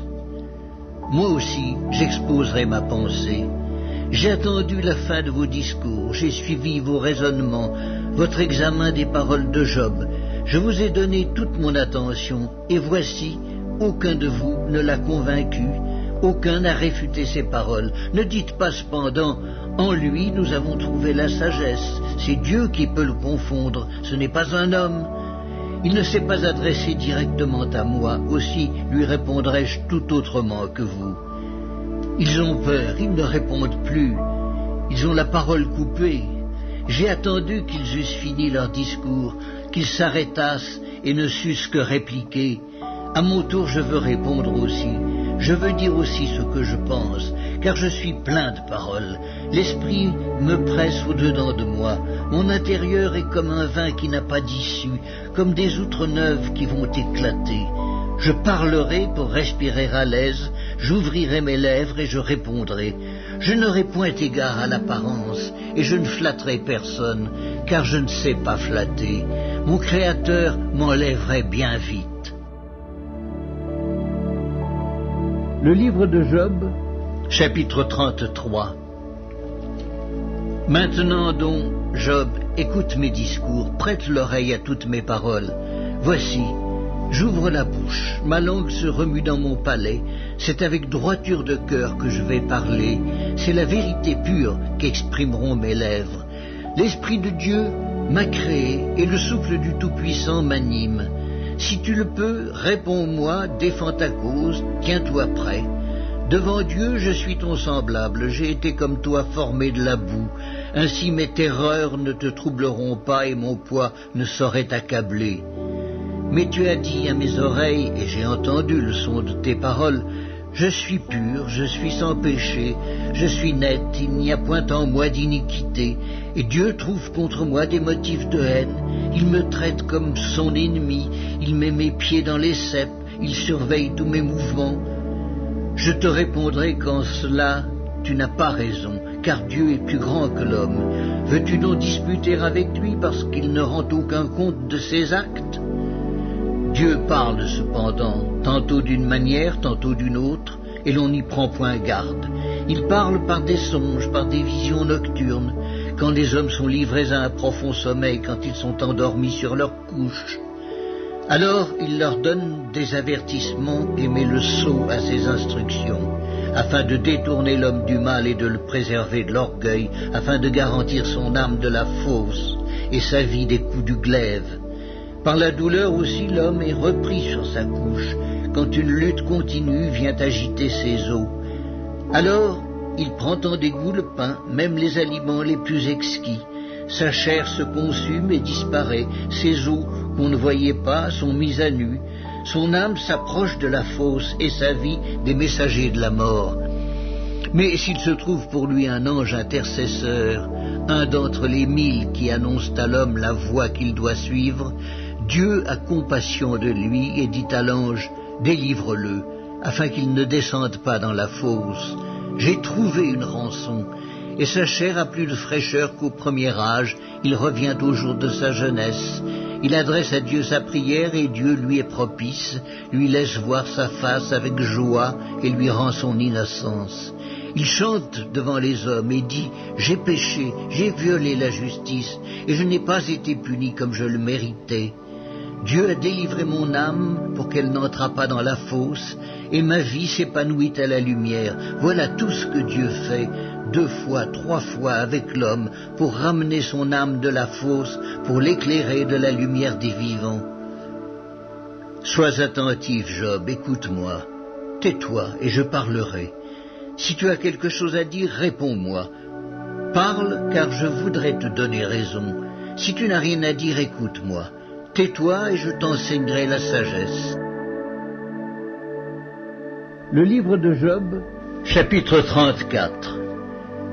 Élihu reprit et dit, « Sages, écoutez mes discours, vous qui êtes intelligents, prêtez-moi l'oreille, car l'oreille discerne les paroles comme le palais savoure les aliments.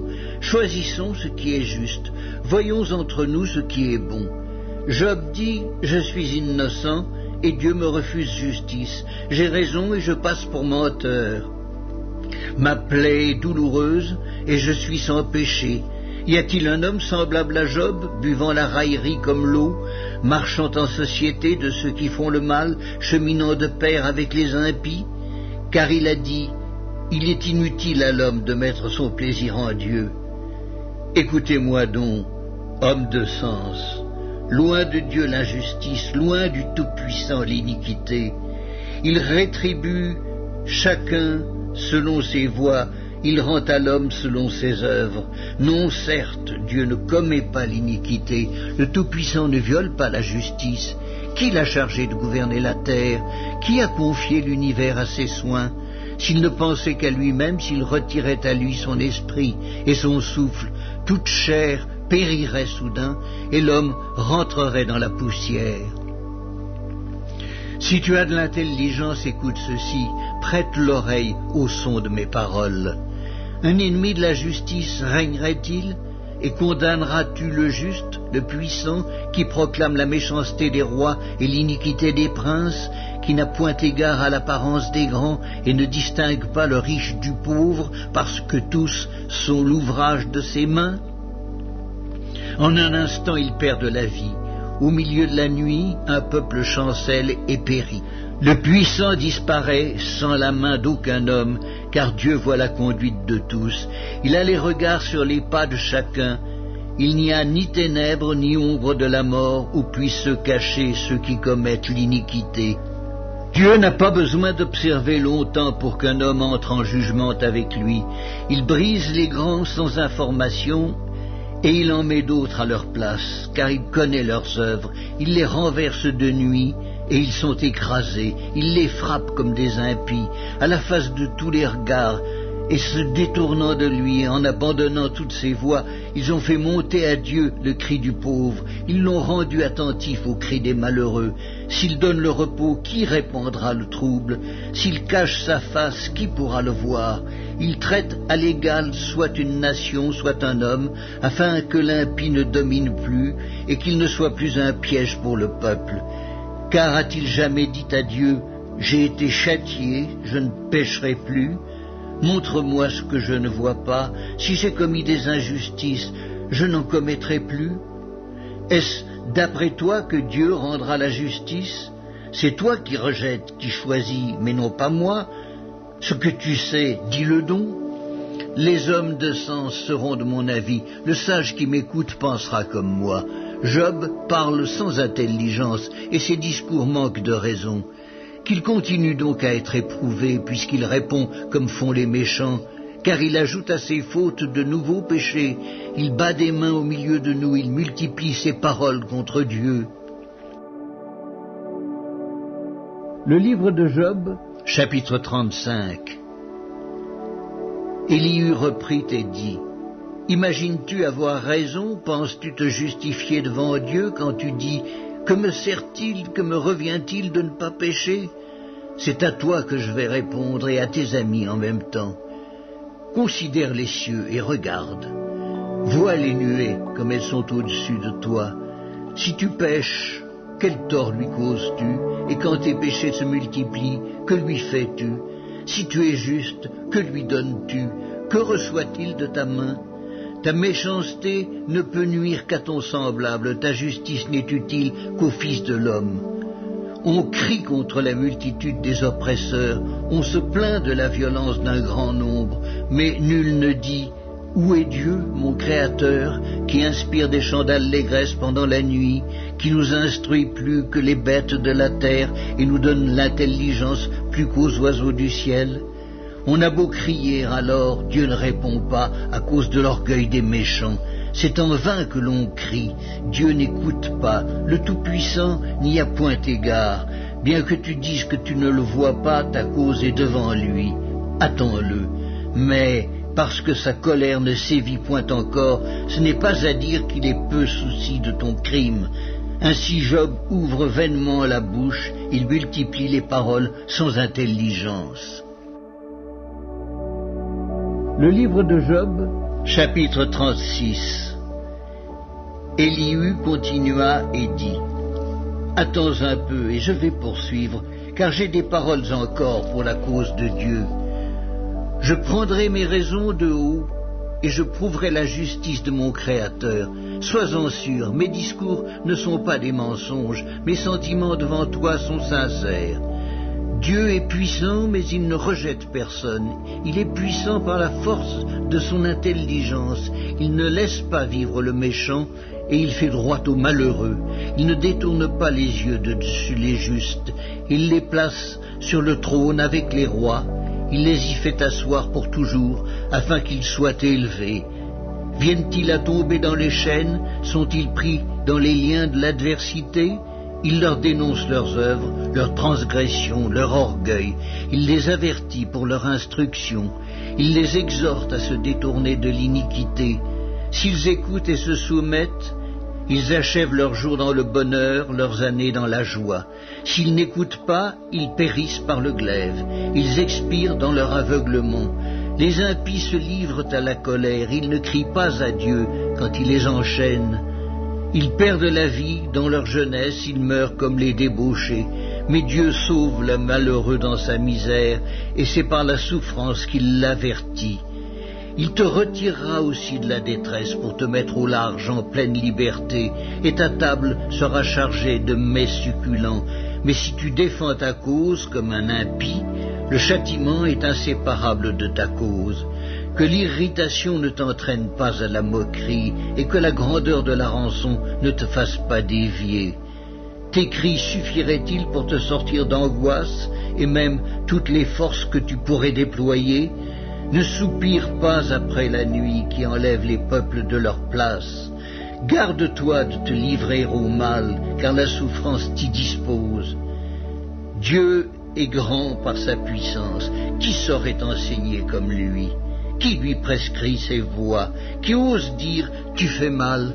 Souviens-toi d'exalter ses œuvres que célèbrent tous les hommes.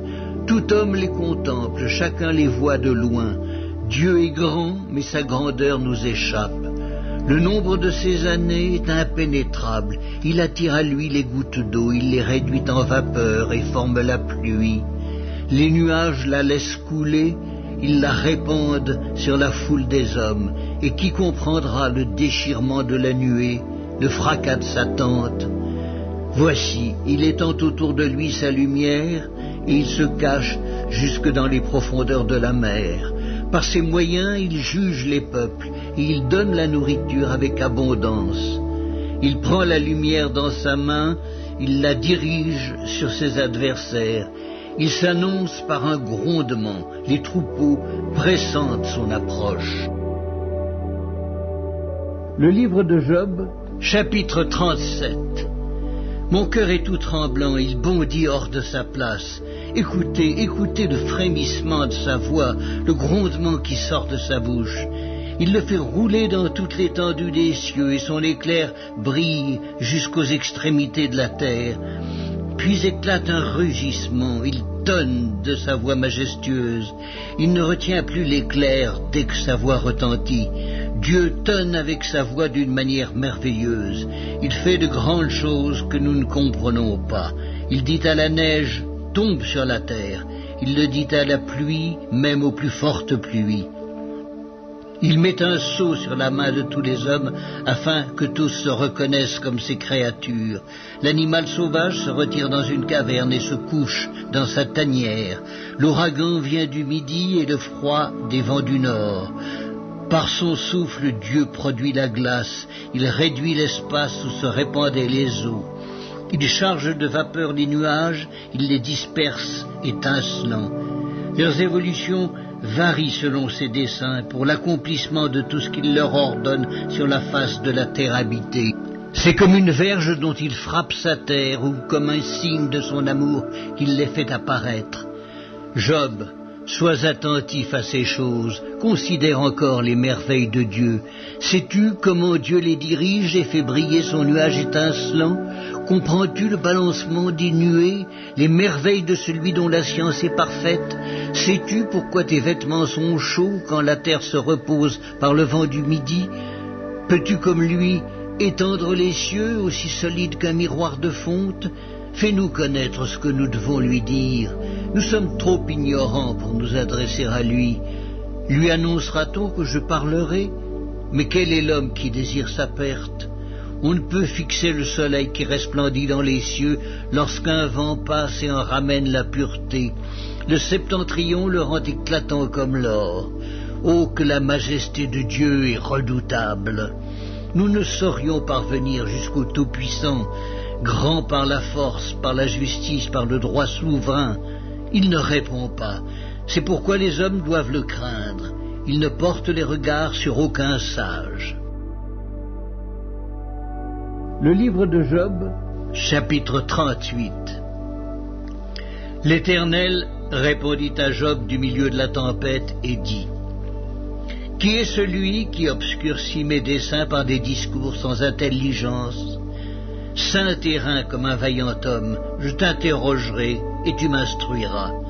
Où étais-tu quand je fondais la terre? Dis-le si tu as de l'intelligence. Qui en a fixé les dimensions, le sais-tu? Ou qui a étendu sur elle le cordeau? Sur quoi ses bases sont-elles appuyées? Ou qui en a posé la pierre angulaire? Alors que les étoiles du matin éclataient en chants d'allégresse et que tous les fils de Dieu poussaient des cris de joie, qui a fermé la mer avec des portes quand elle s'élança du sein maternel, quand je fis de la nuée son vêtement et de l'obscurité ses langes, quand je lui imposai ma loi et que je lui mis des barrières et des portes, quand je dis « Tu viendras jusqu'ici, tu n'iras pas au-delà. Ici s'arrêtera l'orgueil de tes flots. » Depuis que tu existes, as-tu commandé au matin? As-tu montré sa place à l'aurore pour qu'elle saisisse les extrémités de la terre et que les méchants soient secoués, pour que la terre se transforme comme l'argile qui reçoit une empreinte et qu'elle soit parée comme d'un vêtement, pour que les méchants soient privés de leur lumière et que le bras qui se lève soit brisé? As-tu pénétré jusqu'aux sources de la mer? T'es-tu promené dans les profondeurs de l'abîme? Les portes de la mort t'ont-elles été ouvertes? As-tu vu les portes de l'ombre de la mort? As-tu embrassé du regard l'étendue de la terre? Parle, si tu sais toutes ces choses. Où est le chemin qui conduit au séjour de la lumière? Et les ténèbres, où ont-elles leur demeure? Peux-tu les saisir à leurs limites et connaître les sentiers de leur habitation? Tu le sais, car alors tu étais né et le nombre de tes jours est grand. Es-tu parvenu jusqu'aux amas de neige? As-tu vu les dépôts de grêle que je tiens en réserve pour les temps de détresse, pour les jours de guerre et de bataille? Par quel chemin la lumière se divise-t-elle et le vent d'Orient se répand-il sur la terre? Qui a ouvert un passage à la pluie et tracé la route de l'éclair et du tonnerre pour que la pluie tombe sur une terre sans habitants, sur un désert où il n'y a point d'homme, pour qu'elle abreuve les lieux solitaires et arides et qu'elle fasse germer et sortir l'herbe? La pluie a-t-elle un père? Qui fait naître les gouttes de la rosée? Du sein de qui sort la glace et qui enfante le frimas du ciel pour que les eaux se cachent comme une pierre et que la surface de l'abîme soit enchaînée? Noues-tu les liens des Pléiades ou détaches-tu les cordages de l'Orion? Fais-tu paraître en leur temps les signes du zodiaque et conduis-tu la grande ours avec ses petits? Connais-tu les lois du ciel? Règles-tu son pouvoir sur la terre? Élèves-tu la voix jusqu'aux nuées pour appeler à toi des torrents d'eau? Lances-tu les éclairs? Partent-ils? Te disent-ils nous voici? Qui a mis la sagesse dans le cœur ou qui a donné l'intelligence à l'esprit? Qui peut avec sagesse compter les nuages et verser les outres des cieux pour que la poussière se mette à ruisseler et que les mottes de terre se collent ensemble? Le livre de Job, chapitre 39. Chasses-tu la proie pour la lionne et apaises-tu la faim des lionceaux quand ils sont couchés dans leur tanière, quand ils sont en embuscade dans leurs repères? Qui prépare au corbeau sa pâture quand ses petits crient vers Dieu, quand ils sont errants et affamés? Sais-tu quand les chèvres sauvages font leurs petits? Observes-tu les biches quand elles mettent bas? Comptes-tu les mois pendant lesquels elles portent, et connais-tu l'époque où elles enfantent? Elles se courbent, laissent échapper leur progéniture, et sont délivrées de leur douleur. Leurs petits prennent de la vigueur, et grandissent en plein air. Ils s'éloignent, et ne reviennent plus auprès d'elles. Qui met en liberté l'âne sauvage, et l'affranchit de tout lien? J'ai fait du désert son habitation, de la terre salée sa demeure. Il se rit du tumulte des villes, il n'entend pas les cris d'un maître. Il parcourt les montagnes pour trouver sa pâture. Il est à la recherche de tout ce qui est vert. Le buffle, veux-tu l'être à ton service?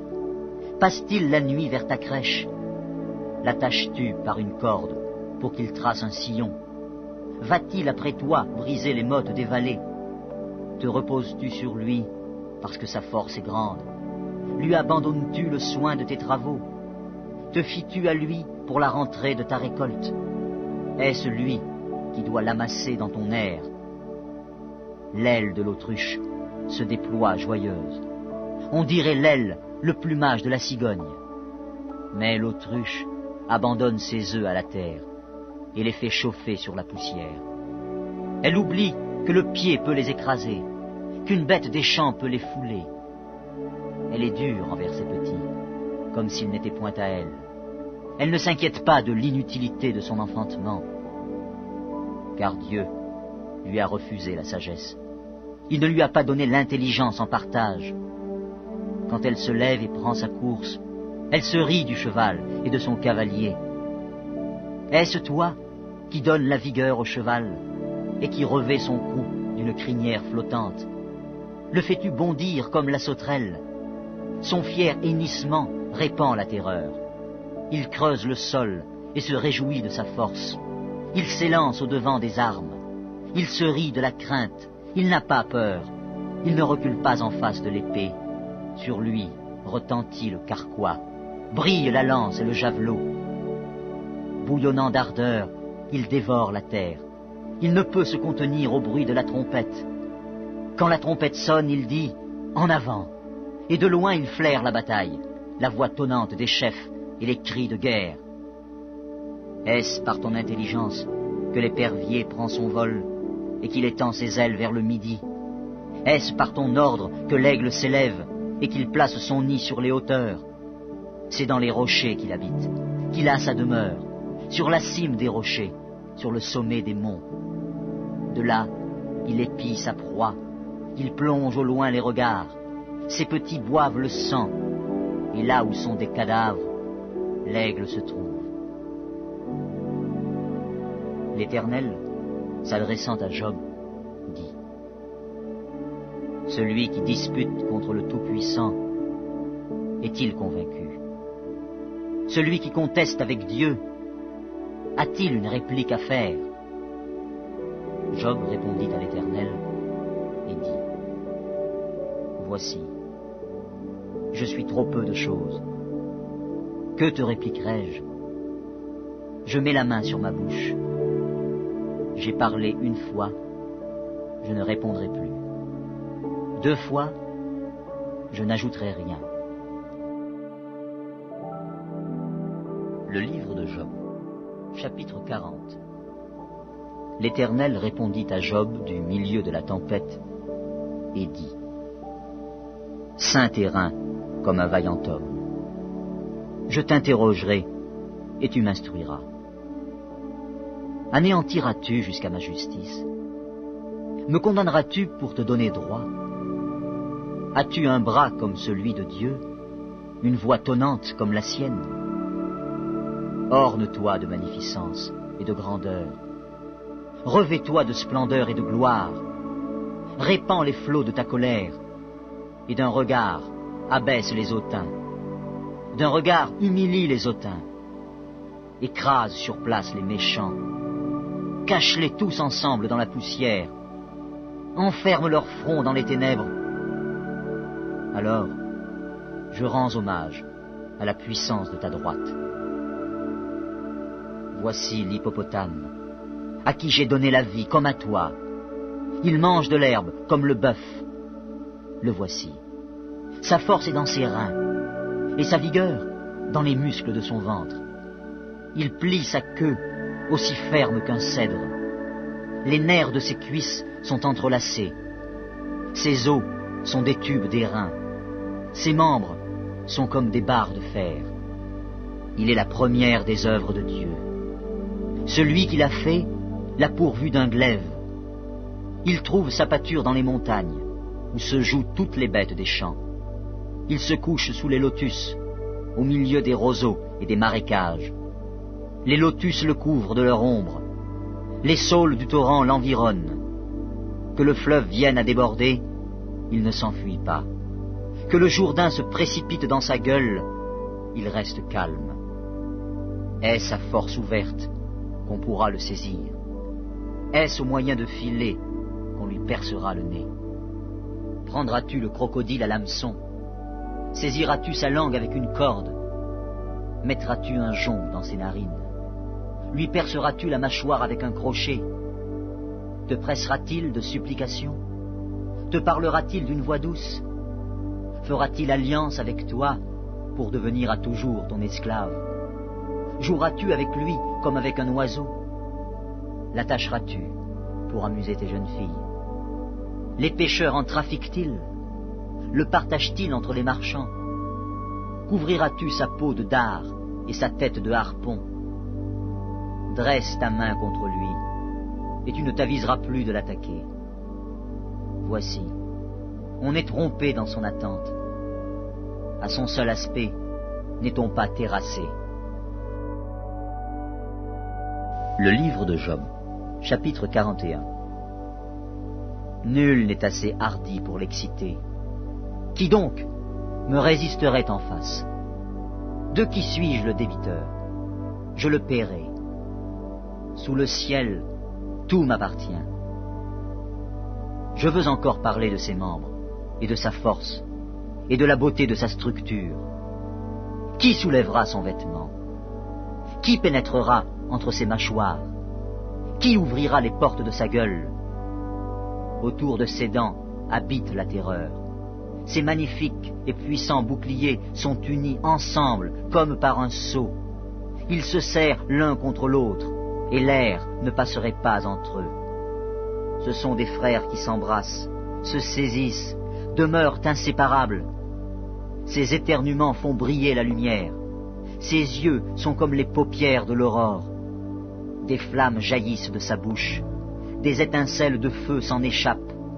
Une fumée sort de ses narines, comme d'un vase qui bout, d'une chaudière ardente. Son souffle allume les charbons. Sa gueule lance la flamme. La force à son cou pour demeure, et l'effroi bondit au-devant de lui. Ses parties charnues tiennent ensemble, fondues sur lui, inébranlables. Son cœur est dur comme la pierre, dur comme la meule inférieure. Quand il se lève, les plus vaillants ont peur, et l'épouvante les fait fuir. C'est en vain qu'on l'attaque avec l'épée. La lance, le javelot, la cuirasse ne servent à rien. Il regarde le fer comme de la paille, l'airain comme du bois pourri. La flèche ne le met pas en fuite. Les pierres de la fronde sont pour lui du chaume. Il ne voit dans la massue qu'un brin de paille. Il rit au sifflement des dards. Sous son ventre sont des pointes aiguës. On dirait une herse qu'il étend sur le limon. Il fait bouillir le fond de la mer comme une chaudière. Il l'agite comme un vase rempli de parfums. Il laisse après lui un sentier lumineux. L'abîme prend la chevelure d'un vieillard. Sur la terre, nul n'est son maître. Il a été créé pour ne rien craindre. Il regarde avec dédain tout ce qui est élevé. Il est le roi des plus fiers animaux. Le livre de Job, chapitre 42.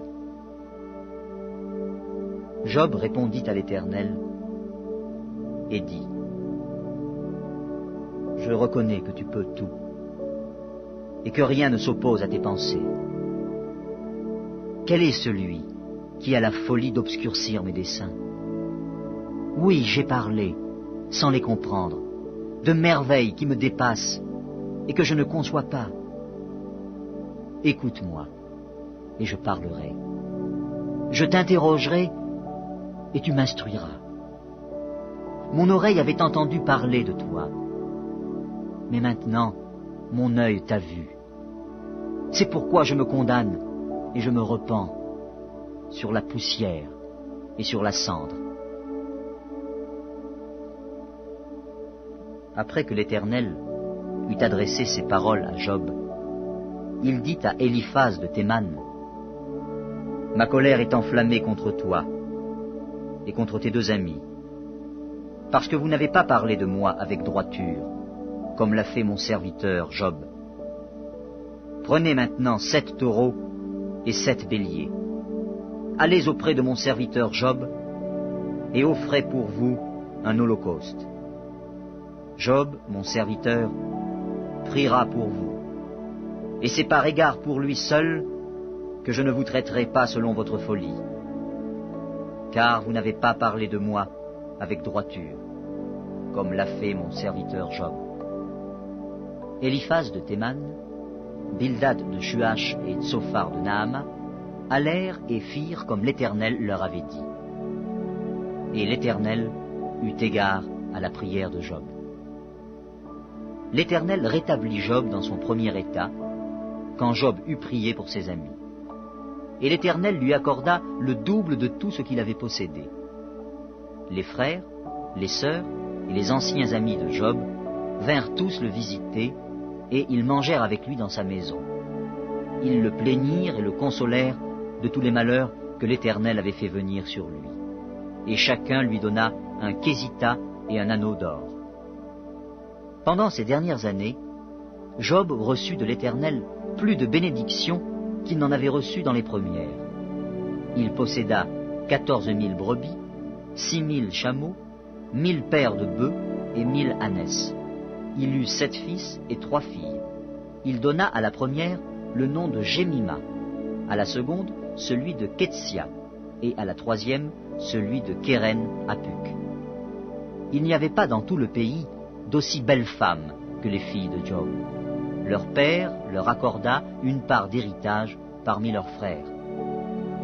Job vécut après cela 140 ans, et il vit ses fils et les fils de ses fils jusqu'à la 4e génération. Et Job mourut, âgé et rassasié de jours.